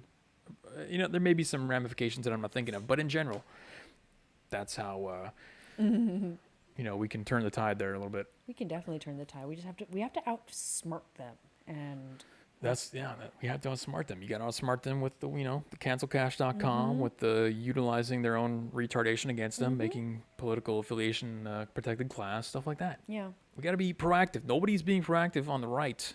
They're just, oh, that's hypocrisy. Oh, that's bad. That's evil. That's satanic. No one's being proactive and creative about trying to fight this stuff. Anthony says, "How many tiki torches can you buy before being targeted by the establishment?" Selling lemonade, Trump voters only. There yeah, you go. You could set up a No, little. every little bit helps, Tyler. Get out there and set up a Yeah, stand right set now. up a little stand out in front of your house with a sign that says this stand will only sell to Trump supporters. That's it. Oh, yeah, no, Stalking Horse brings up a great point. Black on Asian crime is not a hate crime. Nope. Right. So race is only a protected class if it's a white person attacking somebody else. Otherwise, it's not. If it's a black person that's the victim, then it's a protected thing. But Yep, if it's a yep, white person, then nobody gives a fuck. But you guys get what I'm trying to say, right? You got to play smart. We got to smarten up here. Mm-hmm. And plus, it'd be fun. It would just be fun to just discriminate against people based on their political class.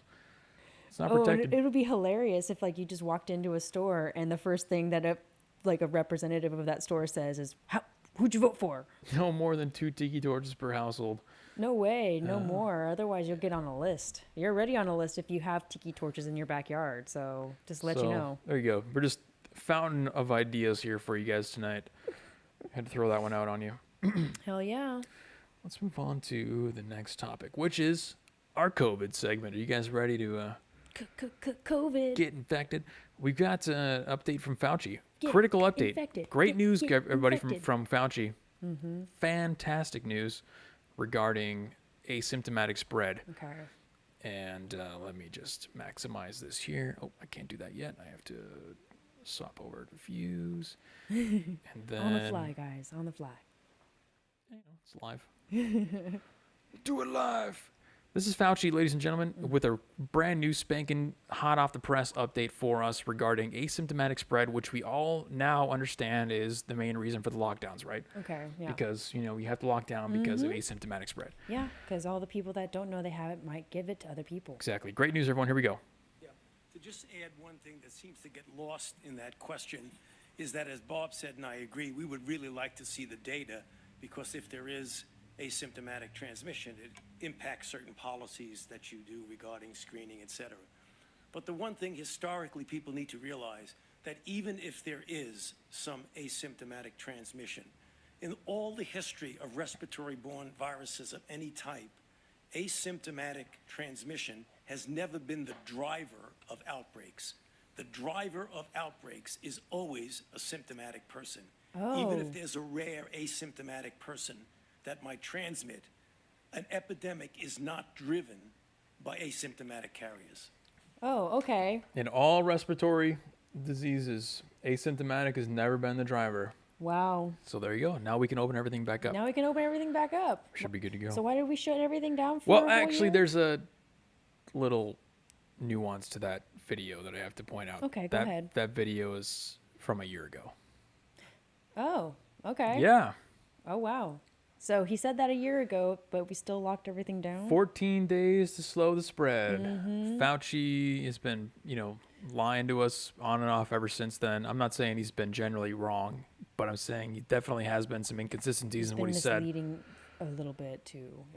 That's I don't know how else you could interpret that video. It's not like I took it out of context. It No, was his entire that's- answer from beginning to end. those He are his said words. in every respiratory illness, asymptomatic spread is never driving epidemics.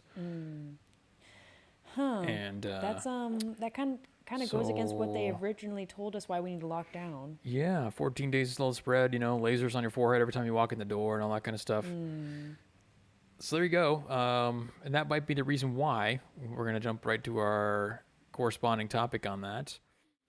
The hashtag Fire Fauci has been trending on Twitter. Ooh, I don't good. know if you saw this or not, but yeah, that's. I've been wanting him to be Is gone it- for a while. Let me check if it's still trending as of I don't right even know now. why Trump kept Fauci as long as he did.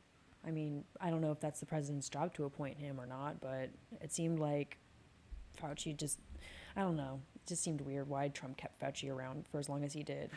Again, I'm not saying he's net negative, but it's been inconsistent at a level where if you were working in a private environment, that performance would be worthy of getting you fired. But because he works for the government and gets paid like $450,000 a year, did you know that? I think he's the top government paid employee. Really? He gets like close to anybody can fact check me on that, but I think he gets like $430,000 a year Jesus. because he's been there so long. But the point is, if you were in any private environment where you're actually based off of your performance, Oh, he would've he would've been fired gone a long time yeah, He ago. would have been let go a long time ago. and that's just another reason why now we are 345 days into 14 days to slow stop the spread. 14 days to slow the spread, ladies and gentlemen. We made it We made to it. day 345. Woo, woo. Good job. Good job. Give yourself a pat on the back. Yep. Good job, everybody out there that masked up and complied and listened, But because it was worth it. Yep, we did it, and sometimes it took double mask, triple mask, whatever it took.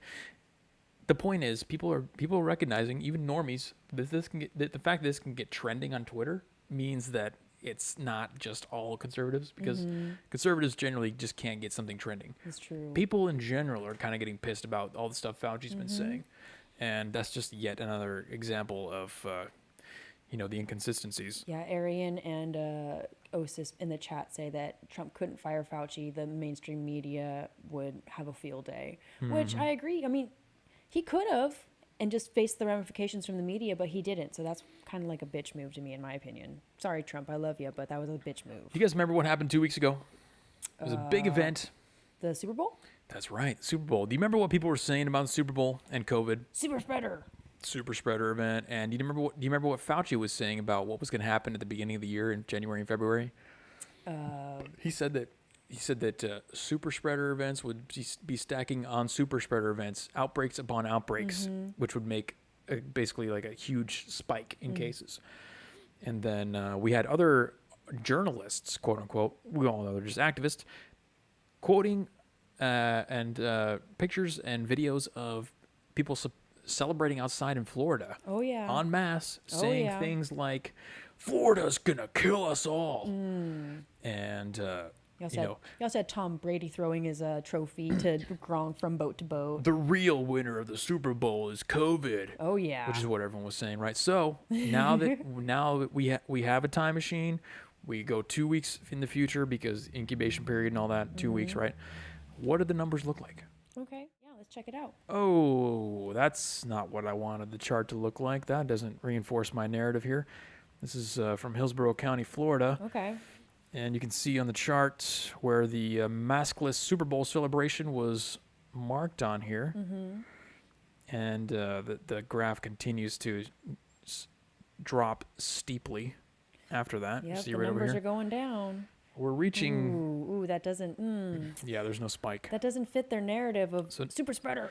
Well, it's even the numbers are dropping globally. So, Fauci again, what he said was complete BS because he said there'd be outbreaks upon outbreaks, as everybody was doing whatever during the holiday season, and then in January and February we get stomped out, and then Super Bowl came along, you're gonna get stomped out again, and now we have nothing. Yeah. Everything's. So, if we were living in a world where we trust the science and we were science-based, science believers, I'm a science believer, dude, then you would look at this and you might think to yourself, why was I incorrect? But that's not what's happening because that's how the scientific theory hypothesis works, right? You come up with a theory, You test it, and see if it comes out as your Correct. theory predicts. If it doesn't, which it did not in this case, Then you have to go then back. you go back and rework your hypothesis. Rework it and figure out and come up with a new one. So that's what science actually is. But in I mean, that's the scientific method I learned in chemistry. a long right, time but ago. in this world where we just take dumps on science all day, what they do is they find the opinion that they want to believe in, and then they yeah. just, anything that's related to science, if a scientist says something related to their opinion, Anything to make me feel better about my beliefs and the values that I hold true. right, so you get, here's Vice News with a tweet that said, the real winner of the Super Bowl could be COVID-19. Not looking like advice. You gonna retract that? NFL health workers NFL honored healthcare workers by throwing a massive super spreader Super Bowl. Well, there were a lot of healthcare workers in the crowd at the Super Bowl that were vaccinated. So New York Times, thousands of people crowded the streets of Tampa, Florida after the Buccaneers beat Kansas City Chiefs in the Super Bowl. hell yeah. Videos show how many revelers not wearing masks and Hell yeah. ignoring social distancing. Why would they? They've been cooped up for over a year. They want to party. Vice, wrong. New York Times, wrong. Oh, then TV News HQ, double mask CNN reporter aghast at a maskless drunk Super Bowl crowds in Tampa. I asked the police, what are you doing about this? Remember we talked about the mayor of Tampa oh yeah, saying that we're gonna find these the people that went to the Super Bowl maskless. Yeah, we're gonna find the people who weren't wearing masks, and we're gonna let the police handle them. Oh yeah, that's definitely not a waste of time. So there you go, folks. That's the science that you're supposed to believe. But don't worry, just trust whatever Fauci says. Listen to what CNN tells you. Ignore the graphs because that is not actual science. Counts are not science, people. You have to have a narrative behind the count. That's real science. And then it's only real science if the narrative agrees with you. Osis says no scientists now have a conclusion and find evidence to reinforce your conclusion. Exactly, that's science now. Osis has got the scientific exactly. formula down for 2021. It's true. That's what science has turned into.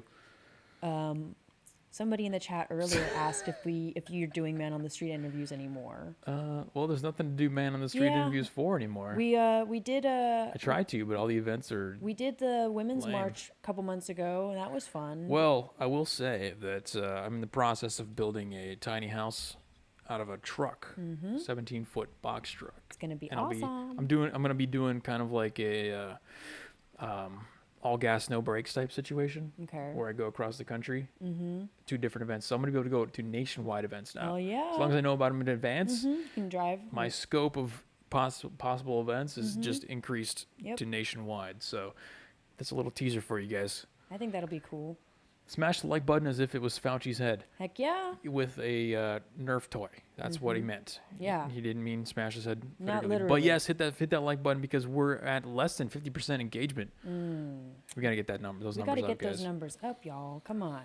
Fauci said something stupid, so the CDC backed him by changing their recommendations.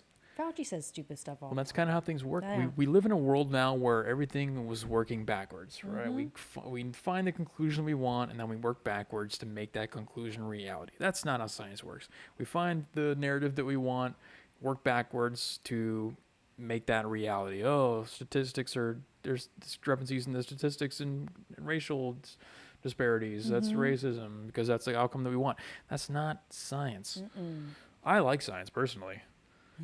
I just died. Oh, okay. How many times has CDC changed its recommendations the past 12 months? Well, we don't even want to talk about CDC anymore because the CDC says that teachers don't need to have vaccinations to reopen schools. Oh, no. Which is why nobody wants to talk about the CDC recommendations anymore. Yeah. All of a sudden, although, the last year straight, it was CDC new recommendations. Listen to what CDC say. Now CDC says you don't have to have vaccinations for teachers to open schools, and all of a sudden the media is just crickets. So again, it's not the conclusion that they wanted. So Yeah. science. Science. So there's your COVID update, folks. Cases are dropping worldwide, and there's a crazy variable that I forgot even to mention on this. Do you remember just a few weeks ago when they were talking about the scary new, highly contagious variants coming to America? Yes, remember confirmed cases of new variant in Yeah, Colorado, in like Colorado confirmed and in South California, Carolina. confirmed everywhere. Guys, this drop that you're looking at, this crazy plummet, is on top of all the scary new variants that they told you were coming. Ooh, that So- doesn't poke holes in their argument. I don't know what does. Yeah, I mean, how much more do you need to see to know that this is all BS? Scary new variants, Super Bowl super spreaders. CNN told me that it was going to spike. Fauci told me it was going to spike. There's new variants going around, and yet the cases are dropping globally. What's going on? What's going on? Nobody knows. Well, nobody knows, but nobody wants to talk about herd immunity. No. Because once you talk about herd immunity, then you remove all the impetus for the fear and the power that you have over the people. Hell yeah. We talked about that on Saturday. There's a new study out from Scotland. BBC is giving us, again, science with the heavy quotes. air quotes on that. Science that says research says women are more likely to follow rules. Huh, you don't say. So, you know how we talk about everything is gendered one way or the other. If you're not looking at everything in life, in reality, in political or cultural ideas and issues from a gendered lens, you need to be looking at everything from a gendered lens. So COVID restrictions, COVID lockdowns, I things have like to that. look at it through the women's lens. I'm just saying, is that more masculine or is that more feminine? To lock everything down and hide in a house and wear masks? Oh, that's more feminine. Exactly. Definitely more So feminine. it follows that, and you said it, so you know it's true because you're a woman, so you are allowed to say that. Research shows that women are more likely to follow the COVID rules. Yeah, I mean, So we don't want to get our asses this- beat if we don't. I'm not trying to prove anything with this article aside from the fact that I'm telling you guys, and I've told you guys, that society right now is predominantly feminine. I think we all understand that. Predominantly geared towards the ladies. If you listen to Psaki, or whoever her name is, give her answer to all the questions is literally, well, Biden just put a woman in that department, so. Oh, that makes it okay? Exactly. No, That makes it what? putting a woman in groundbreaking? is a replacement to an actual solution in their world. Well, I mean, my thing is if it's a woman, cool, but my more concerned is, are they qualified? Like, what are their qualifications? Like, I don't care that they have a vagina. Well, that's all that matters. And guess. Aberdeen University found out that that was the case. The findings are based on a survey of 7,000 people by a team at the University of Aberdeen. They said the results showed the majority of those who took part had adopted preventative behaviors such as wearing masks and washing hands. However, men and young people were identified as important groups to target for behavior change. Oh, good luck with that. Keep in mind the framing of this article. This is from BBC. Okay, this is an incredibly feminine outlet who wants the feminine imperative propagated. They want communism. They want all leftism. So they don't say men and young people were identified as less compliant. They frame it as men and young people were identified as important groups to target for behavior change. Jesus. Yeah, good luck with getting men to change their behavior. The preliminary findings are part of the nationwide COVID health and adherence research in Scotland. Chairs. Or Chairs. Chars. During this stage of the project, the team from the university's Institute of Applied Health Scientists focused on adherence, looking at how well people were sticking to the rules and identifying if there were groups of people less likely to comply. The team asked Scottish volunteers if they were sticking to social distancing practices, such as the 2-meter rule, wearing face coverings, and washing hands regularly. They said the results showed that while the majority of Scots were following public health guidance, women were better than men and young people at following the rules. Yeah. So there you go. I mean, that's just kind of normal for women, I guess. I mean, I think Osis in the chat said women are risk averse. Yes. We don't want to chance getting potential harm. And that's what I mean when I say that our response in general is more feminine. It is. I'm not saying feminine in and of itself is a bad thing. No, it's A not. good thing. It's a neutral term because we can all acknowledge scientifically that being feminine means you're more likely to be risk averse.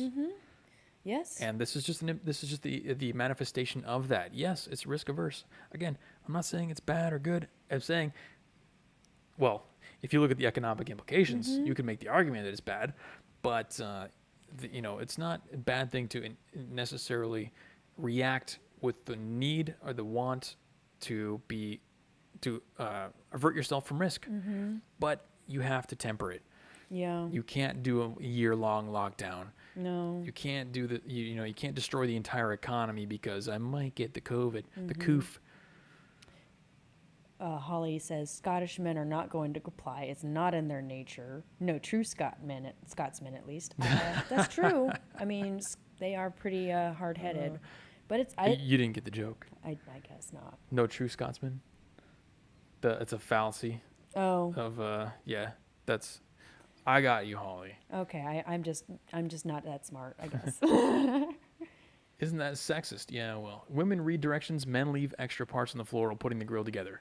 I'm not saying that we need to eliminate the risk-averse nature of our response. No. We need to balance it out. Balance it out, exactly. 14 days to slow the spread. Okay, we're going to go full-on feminine risk aversion for 14 days, and that's it.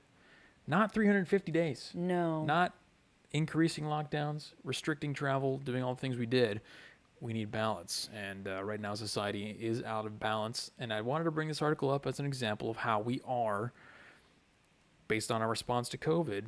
It's a feminine response. This is just backing me up on the fact that our response to COVID has been, in general, a more feminine response. Kegel Destroyer says, so basically, women do what they're told. Got it. That's the other angle you could take with this. The other angle that you could take is that women are more submissive. Yeah, well, we don't generally... Which also is true. We don't generally want a lot of conflict either. We don't want to yelling, screaming. There's another angle you could take with it as well. So there's that angle. You don't want the conflict, but there's also the social aspect of it. You don't want to be shamed for not wearing a mask. That's a good point, because that too. is incredibly important for women. That's their lifeblood, is the social currency of, managing their levels of shame and where they stand in society, because that's critical for them. Yeah. Well, and also, too, women have turned the masks into a fashion accessory, so that's always that. We've always got to ump it up. That's definitely a contributor, but probably a small one. Very small. Compared to the other ones, that's probably a smaller contributor. Definitely smaller one, but of course, I just had to bring it up because, sexism. But the Kegel Destroyer is right. Mr. Kegel Destroyer says, this could be evidence that women are more submissive. Yeah. Which if you told that to feminists, they'd be like, no way. That's misogynist. Yeah, no. I couldn't think of the word off the top of my head I'm that quick. definitely a little bit more submissive, so it's fine. I'm pretty sure women are in general, and I'm pretty sure there are studies that will show you that. Women are in general. So unless that's you a get one of scientific those, statement again. Unless you get one of them hyper-masculine women, then you just want to avoid those anyways. Well, here's the test. This is a cheat code for you guys. Look at the hand. Okay, if the index finger is longer than the middle finger, it means they were exposed to higher levels of testosterone in the womb. Okay, well, I'm good then. I'm good. I got normal levels of estrogen. Pseudoscience, but with a hint of truth. I got a normal dose of estrogen in the room. You look normal. I got normal phalanges. So Isn't there a toe test too for that? If you're maybe, I don't know. You're a but toes aren't readily available. You can't look at toes. You know, that's you can look at someone's hands, so it's not as effective. Well, that should be a real test. Show me your toes. Take off your shoes. Okay, that's so there you go. There's your COVID updates for the week there. Cases are dropping, and I think every state in the country except for California is still now allowing indoor dining. I didn't realize that until yesterday. Every state has indoor dining except for California. Yeah. God, this state is awful. But California's- then I walk outside and it's like 72 in February, and I'm like, maybe I don't mind the lockdown so much. I was literally wearing short sleeves and t-shirt all day today, so I can't. Yep. You know what I mean? Trade-offs. Yeah. California is wonderful, but we're run by idiots. Pros and cons. Okay, no, nothing's absolute. We got an article here from the Washington Post. Yes. This is one that you provided. So Yeah, I did. maybe you want to lead the charge on this one? Okay, so it's an opinion piece from the Washington Post. If you served Trump, you have no standing to criticize Biden. But what if you criticize Trump as well as supporting him? It doesn't exist. Doesn't you're either on one side or you're on the other. Oh, okay. I Yeah, guess. there's no such thing as an objective person in their eyes. Okay, well, this is written by, what's his name? Can you scroll up a little? I'm trying to zoom in too. Hold on a second here. This Max is Boot. Max Oh, good old Boot. Max. Good old Max Boot. So you got President Donald Trump's appointees served in the worst administration in history, Jesus. one that culminated in 400,000 COVID-19 deaths Oh, yeah. and the storming of the Capitol. He killed them all with his bare hands. Yep. 400,000. The record in foreign policy wasn't quite as cataclysmic, but it was bad enough. So okay, so he's The record in foreign policy wasn't quite cataclysmic. What? Dude, his foreign policy was incredible. yeah, but That's they don't one of want, his highlights. They don't want to admit that. We don't want to talk about Yeah, it. we don't want to talk about that. Let's see. America's standing in the world fell to new lows. Oh, yeah, okay. Yeah, we did. We just talked about that last week. How they said 1,000 times per second that America was losing standing in the world, and all our allies were gone and all that. It says our allies were disheartened while our enemies and competitors, China, Russia, Iran, North Korea, and the Taliban, were strengthened. Wait, what? How were they strengthened under Trump's administration? He cut the funding for Iran's nuclear deal. Like he told North Korea to F off. He told China and Russia to F off. Like how? Okay. Now would be a good opportunity for Trump's aides and enablers to favor us with their silence as President Biden tries to Jesus. clean up the messes as he inherited. Max Boot. Max Boot, he says that Biden inherited a mess. Okay, true, whatever. Instead, many of Trump's supporters are trying to undermine the new president from the start. Or maybe we're giving him fair criticism because he's saying some really kind of off the wall shit. Oh, here we go. Oh, yeah, the right-wing attack machine. So if you guys may have heard Biden's reaction to, or what his response was at the town hall, that you don't see any press about because it was really, really bad for him, and they don't talk about it in the media. But he gave a response about the Uyghurs being raped and detained and enslaved in China, and he basically said that, Oh, it's just cultural differences. yeah, and apparently reacting to that in a negative way means that we're part of the right-wing attack machine. Yeah. We're over here just criticizing him and saying them putting Muslims in concentration just camps is more than cultural differences. I'm just saying gang rape and slavery is bad. Does that make me a right-wing attack machine? Yeah, if you guys think that gang rape and slavery is bad, you're part of the right-wing attack machine. So last week, the right-wing attack machine accused Biden of being an apologist for China's horrific abuse of the Uyghurs. Biden dismisses, quote unquote, dismisses Uyghur genocide as part of China's different norms, blared the New York Post former Secretary of State Mike Pompeo and Security Advisor H.R. McAllister. Yeah, they're just basically saying this is, let me skip down to the next paragraph. It says, this is a gross disorientation? Distortion. No, distortion, I can't read. Of Biden's remarks during a CNN town hall. They have to play cover. So where in a Trump presidency, they would have bent anything he said to the negative side. Now in the Biden presidency, they have to bend everything they can and cover for him into a positive light. Of course. This was a gross distortion of Biden's remarks during the CNN town hall. Biden did explain Chinese President Xi Jinping's rationale for his inhumane policies, that there must be united, tightly controlled China. Oh, yeah, that's tough. Yeah, That's real tough talk. but he also told that Xi also told Xi that the norm in the United States was for the president to speak up about human rights abuses. He didn't speak up To about... speak up. The norm is for the president to speak up. No, the president takes action. The president stomps you out. Yes, the when president... you take human rights abuses. The president does what he can in his power to try to fight these human rights abuses. Biden made clear that China would face repercussions for what Xi is doing in Hong Kong, what he is doing to the Uyghurs. Okay, well, what is that? Yeah, Biden did not enlighten us at all about what his potential repercussions are. In short, Biden is not excusing human rights violations, as Trump did so often. Oh, When did Trump the excuse... most anti-Chinese president in history. My question is, when did Trump praise Xi Jinping for the concentration camps? I don't remember that. Never. I don't think so. Okay. Former National Security Advisor John Bolton wrote in his memoir that Trump even told Xi that building concentration camps for the Uyghurs was exactly the right thing to do, unquote. So yeah, they're just running cover for Biden at this point, and this is what we already talked about. This again, this isn't new. Yeah, this Nobody's isn't new. surprised by this. Nobody's like, oh, look at Max Boot running defense for Biden. We told you guys this was gonna happen before he was even in office.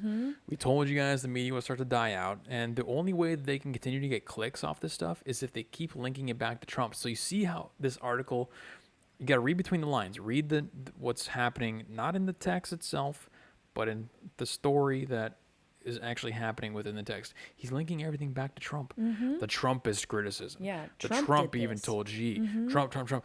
They're still trying to farm and milk that Trump hate, that Trump rage, when there's really not much of a story. Yeah. But you got to give Max some credit. He's doing, he's dual. There's a dual purpose for this article, and he's doing it well. He's milking the Trump rage while also putting cover for Biden out Oh there. yeah, which is double whammy. Pretty effective. And nowhere in there, they want to talk about all the human rights violations that Trump said was okay, but they don't even mention the fact that Trump tries to decriminalize homosexuality worldwide. That that's a big problem in a lot of I think it's 71 countries. They don't want to mention that.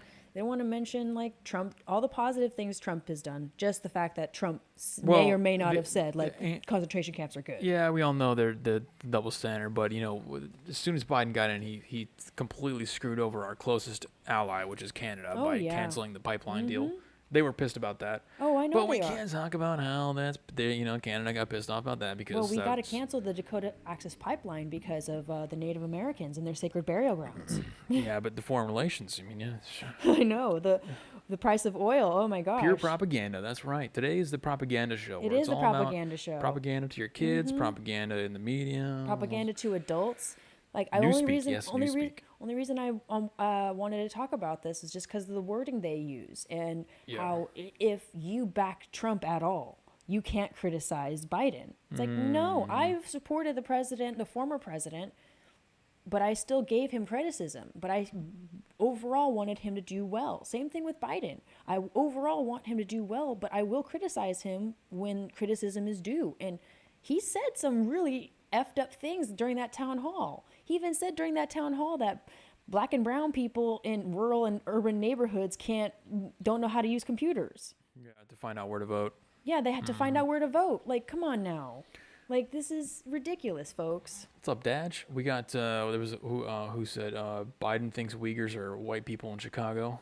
Probably. Let's see.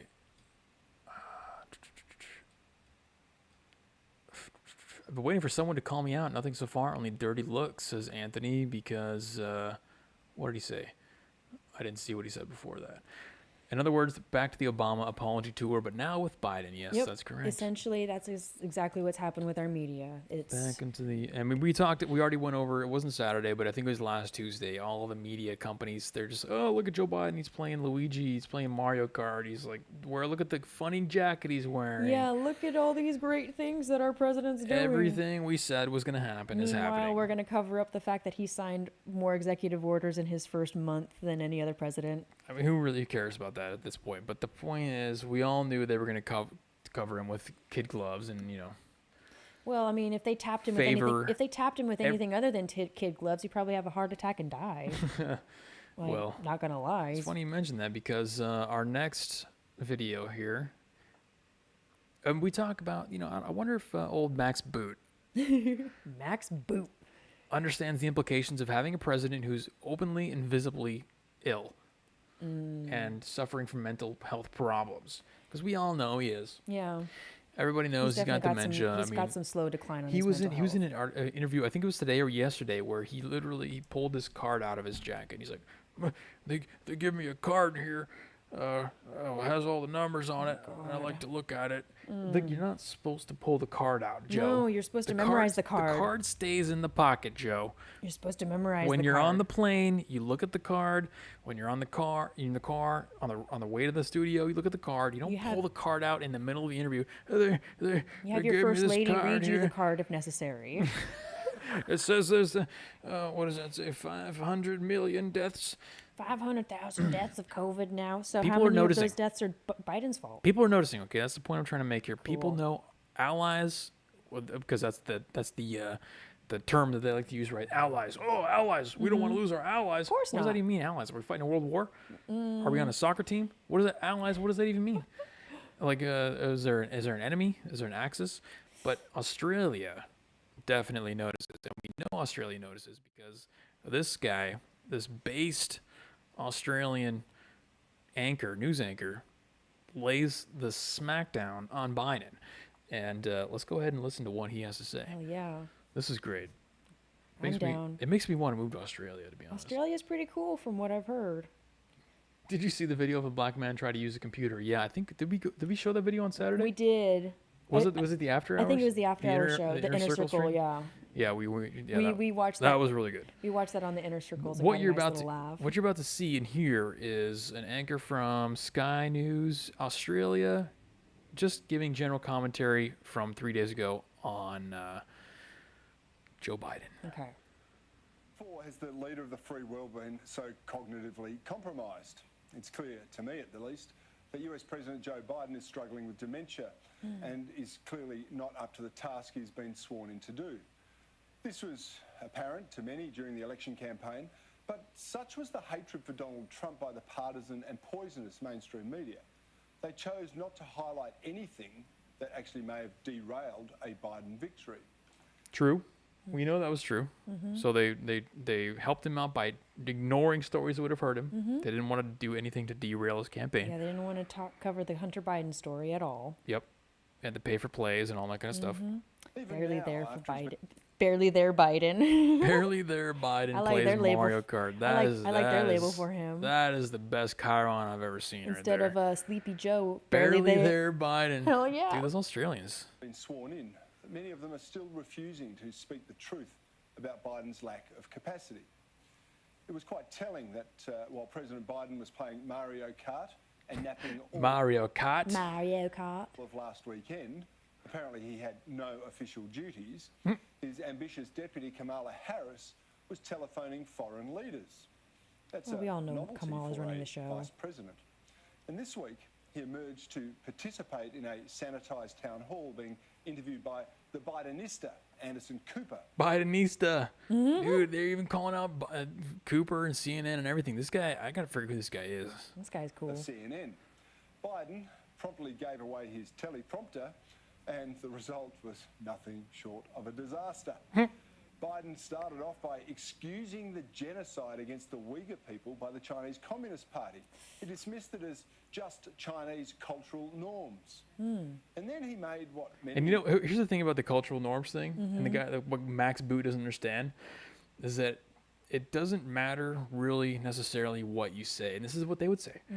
They would say, if Trump said something bad like that they would interpret as bad, they would say, well, it doesn't matter what he actually said, because people will take it. The messaging, the messaging isn't correct. Like, you're not going hard enough against them. You're not against the slavery and the Uyghur stuff enough, right? That's the same exact argument that they would make. And if you even want to be generous and say that that's not what Biden said, which it is, you could fall back onto the argument that it doesn't even really matter exactly what he said because it's about the messaging, and you would be utilizing their own argument. So you can use their own arguments against them in the same fashion. Hell yeah. interpret as racist comments about television commercials. Did you ever believe 5 years ago every second or third ad out of 5 should turn out to be biracial couples? He said. Who cares about that? Who counts that? See, I didn't hear that. And the reason I didn't hear that is because the media doesn't cover it. Oh yeah. I didn't watch the town hall, but I had no idea that Joe Biden made a comment about, oh, did you ever think that every TV commercial would have biracial couples? It's every second or third TV ad? Which does sound, I mean, it's kind of true. It's either biracial couples or gay couples on every ad. it is. And why bring it up? But then he went on to suggest that blacks, Hispanics, and people who live in the country aren't really smart enough to get online. A lot of people don't know how to register. Not everybody in the community, in the Hispanic and the African American community, particularly in rural areas that are distant and or inner city districts, know Rural and inner city. Yeah. So everywhere. Yeah, everywhere. I don't know why he made the distinction. Yeah. how to know how to get online to determine how to get in line for that COVID vaccination. Oh, to get the vaccination, not the vote. Yeah. Almost all of your voter base. Anyway, it was capped off by Biden admitting he doesn't really know where he is a lot of the time, and he actually needs to ask his carer, his wife, where he is when he His wakes up carer. in the morning. This guy's pretty He big. actually dropped the joke. Really spent a great deal of time at 1600 Pennsylvania Avenue. Except now you're living there and you're president. It's been 4 weeks. What's it like? How's it different? I get up in the morning and look at Jill and say, where the hell are we? So you get the point. People are noticing. I mean, this whole segment was about him talking about the dementia, the mental health decline. You can't cover it up. You can't cover up when the old man pulls a card out during the middle of an interview. Oh, let me look at my numbers here. It says 500,000. And you can't cover up when he was talking about the vaccinations in the interview 3 weeks ago, and he said, we have 300 million doses available. No, we have 400 million doses available, and we can vaccinate 300 Americans. You can't cover that up. You can't. No. You can't cover that. In just the span of a few weeks, we see all these gaffes. And then you have to wonder why they're keeping him. You can't cover it up. All you can do is just try to speak for him. Even in as sanitized in his environment that you could possibly get, those town halls with Cooper leading the thing. The questions are all pre-screened. Everything that's just softballs, and he still can't do it. Kegel Destroyer says, "This is what you get when you vote for anyone but Trump." Yeah, really. That's. I mean, yeah. Well, the thing is, people did vote for Trump, but they fortified themselves. The Democrats fortified enough to win. So The election was well fortified. it was well fortified. Wasn't stolen. It was well fortified. Internet access is white privilege. Totally. That's true. Yeah. Don't you know? Yeah, Latinos in the rural and the inner city. Wait, what? Okay, so nobody can. Wait, are there a lot of blacks and Latinos living in rural areas, like farming? He forgot what the word was. I picked it up. Nobody else picked it up. Yeah, This guy makes me feel like the U.S. still has international support. Well, see, there are some people out there. there are a lot of countries and a lot of people from foreign countries that still love and support America. Bidenista. Yeah, no, I love that term too. Stalking horse. It was good. That guy, I got to find out who that guy is and watch that. I'll watch Sky News. Yeah, hell yeah. They're all controlled by the establishment. You have no idea who they even are.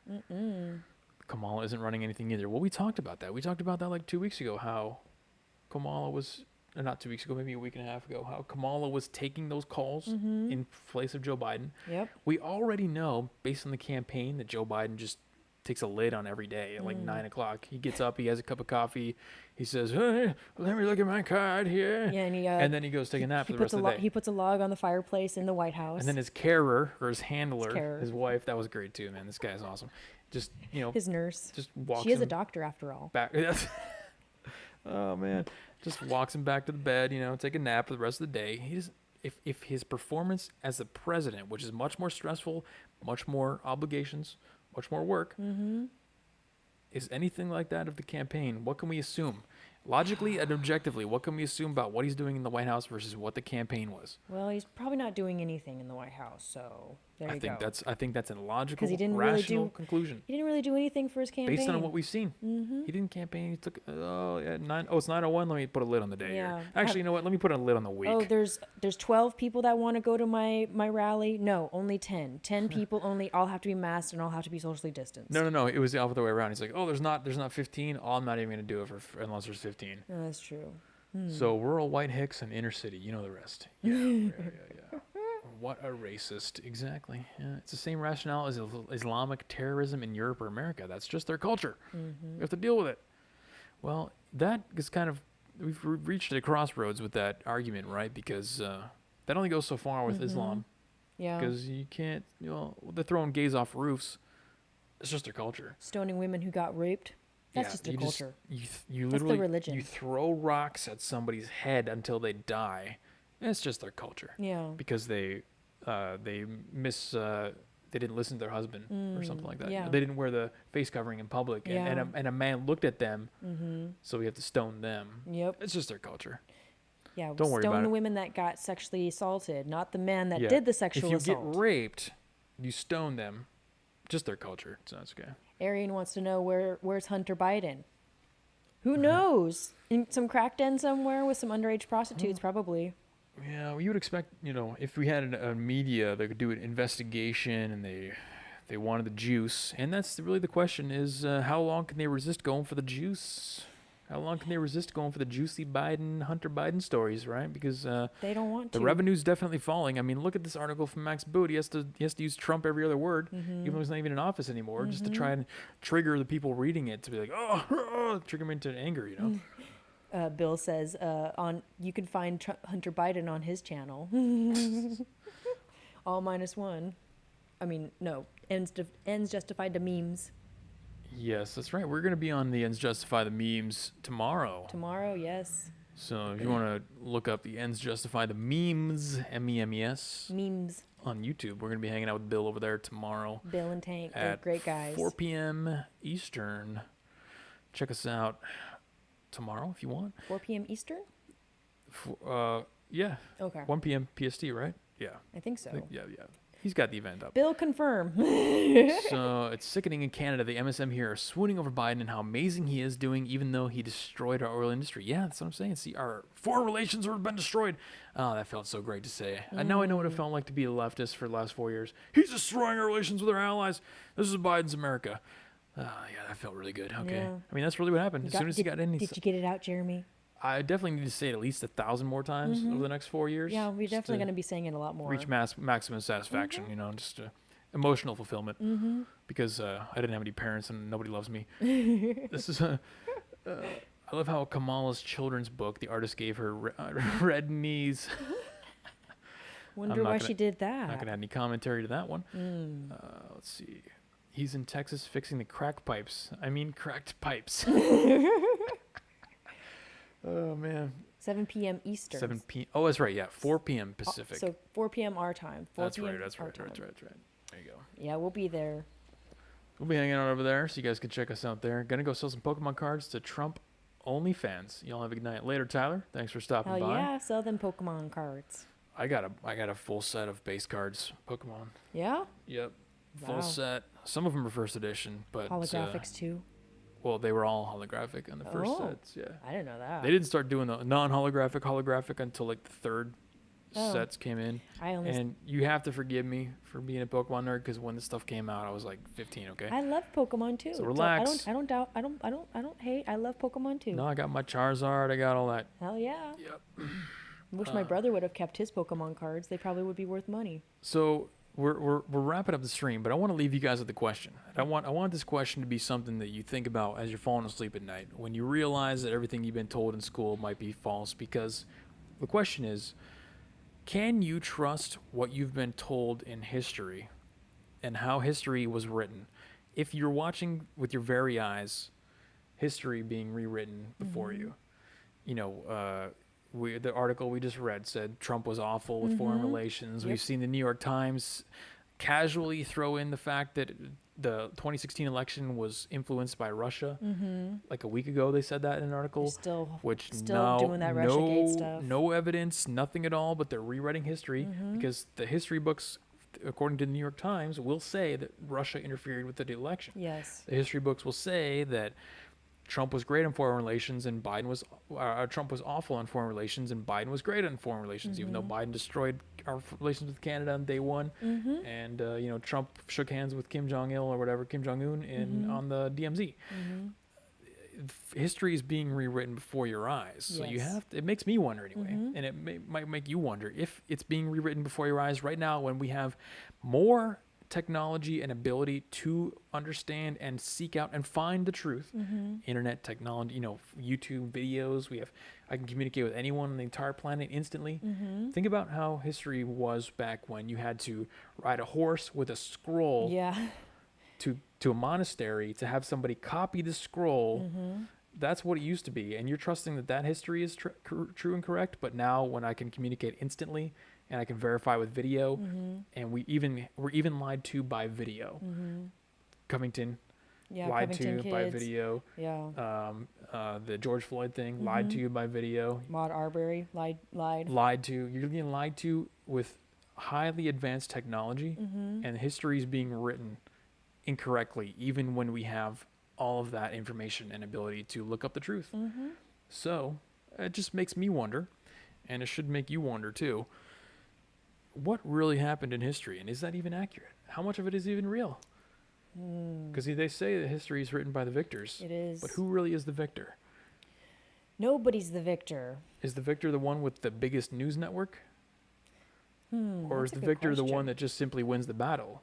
Or is the victor the one that they put in power to write all of these things? That's what I'm saying. Yeah. Some questions for you guys to ask yourself. Good question to kind of Yep. wind down on. Exactly. I'm going to leave that one on a coat hanger for you. Get those brain juices flowing. Coat hanger. A coat Cliffhanger. a coat hanger. I mean, you can hang it on a coat hanger. I had abortion on my mind. Okay, sorry. Leave a cliffhanger for that one for you guys on there, just to let you think. Because here at the Weekly Narrative, we want to tell you how to think. And this is, consider it an exercise. The same way a physical trainer would tell you, go to the gym and do, 3 sets of bench press, 80% of your 1 rep max. Gotta have some This- mental things going on. Exactly. I'm giving you a mental exercise. Just let it bounce around your head. Maybe you think about it as you revise the history you were taught in as you're falling asleep or something like that. But you guys know where to find us. We're on all the podcast platforms: Spotify, Google, Stitcher, iTunes, youtube.com/weekly narrative. If you're listening on those platforms and you want to watch the show and participate in the live chat, it's always a great time. We got a great crew in chat, and I have to give a shout out to everybody in chat for always being so highly participative. You guys are the real stars of the show. Yep, and shout out to MA and Stalking Horse tonight for being our moderators. All -1, great point. He has primary sources, but he knows a lot more about history. You guys can find us in a conversation with him tomorrow on the Ends Justify the Memes YouTube channel. Find us at 7 p.m. Eastern, 4 p.m. Pacific. We'll be hanging out over there tomorrow. Yep. You can get some more content from us there. Otherwise, we'll be here every Tuesday and Saturday at 7 p.m. Yep, here to stay for as long as YouTube will have us. That's right. Until we get banned. Till YouTube finally says, you know what? That white supremacist Jeremy and that gay supremacist Delaney, we need them off. Gay supremacist. The gay supremacist. That'll be the day. Thanks for watching, guys. This has been the Weekly Narrative, your #1 alt-centrist podcast. We'll see you on Saturday. Bye, everybody. Have a good night. See ya. Sleep tight. Keep those brain juices going.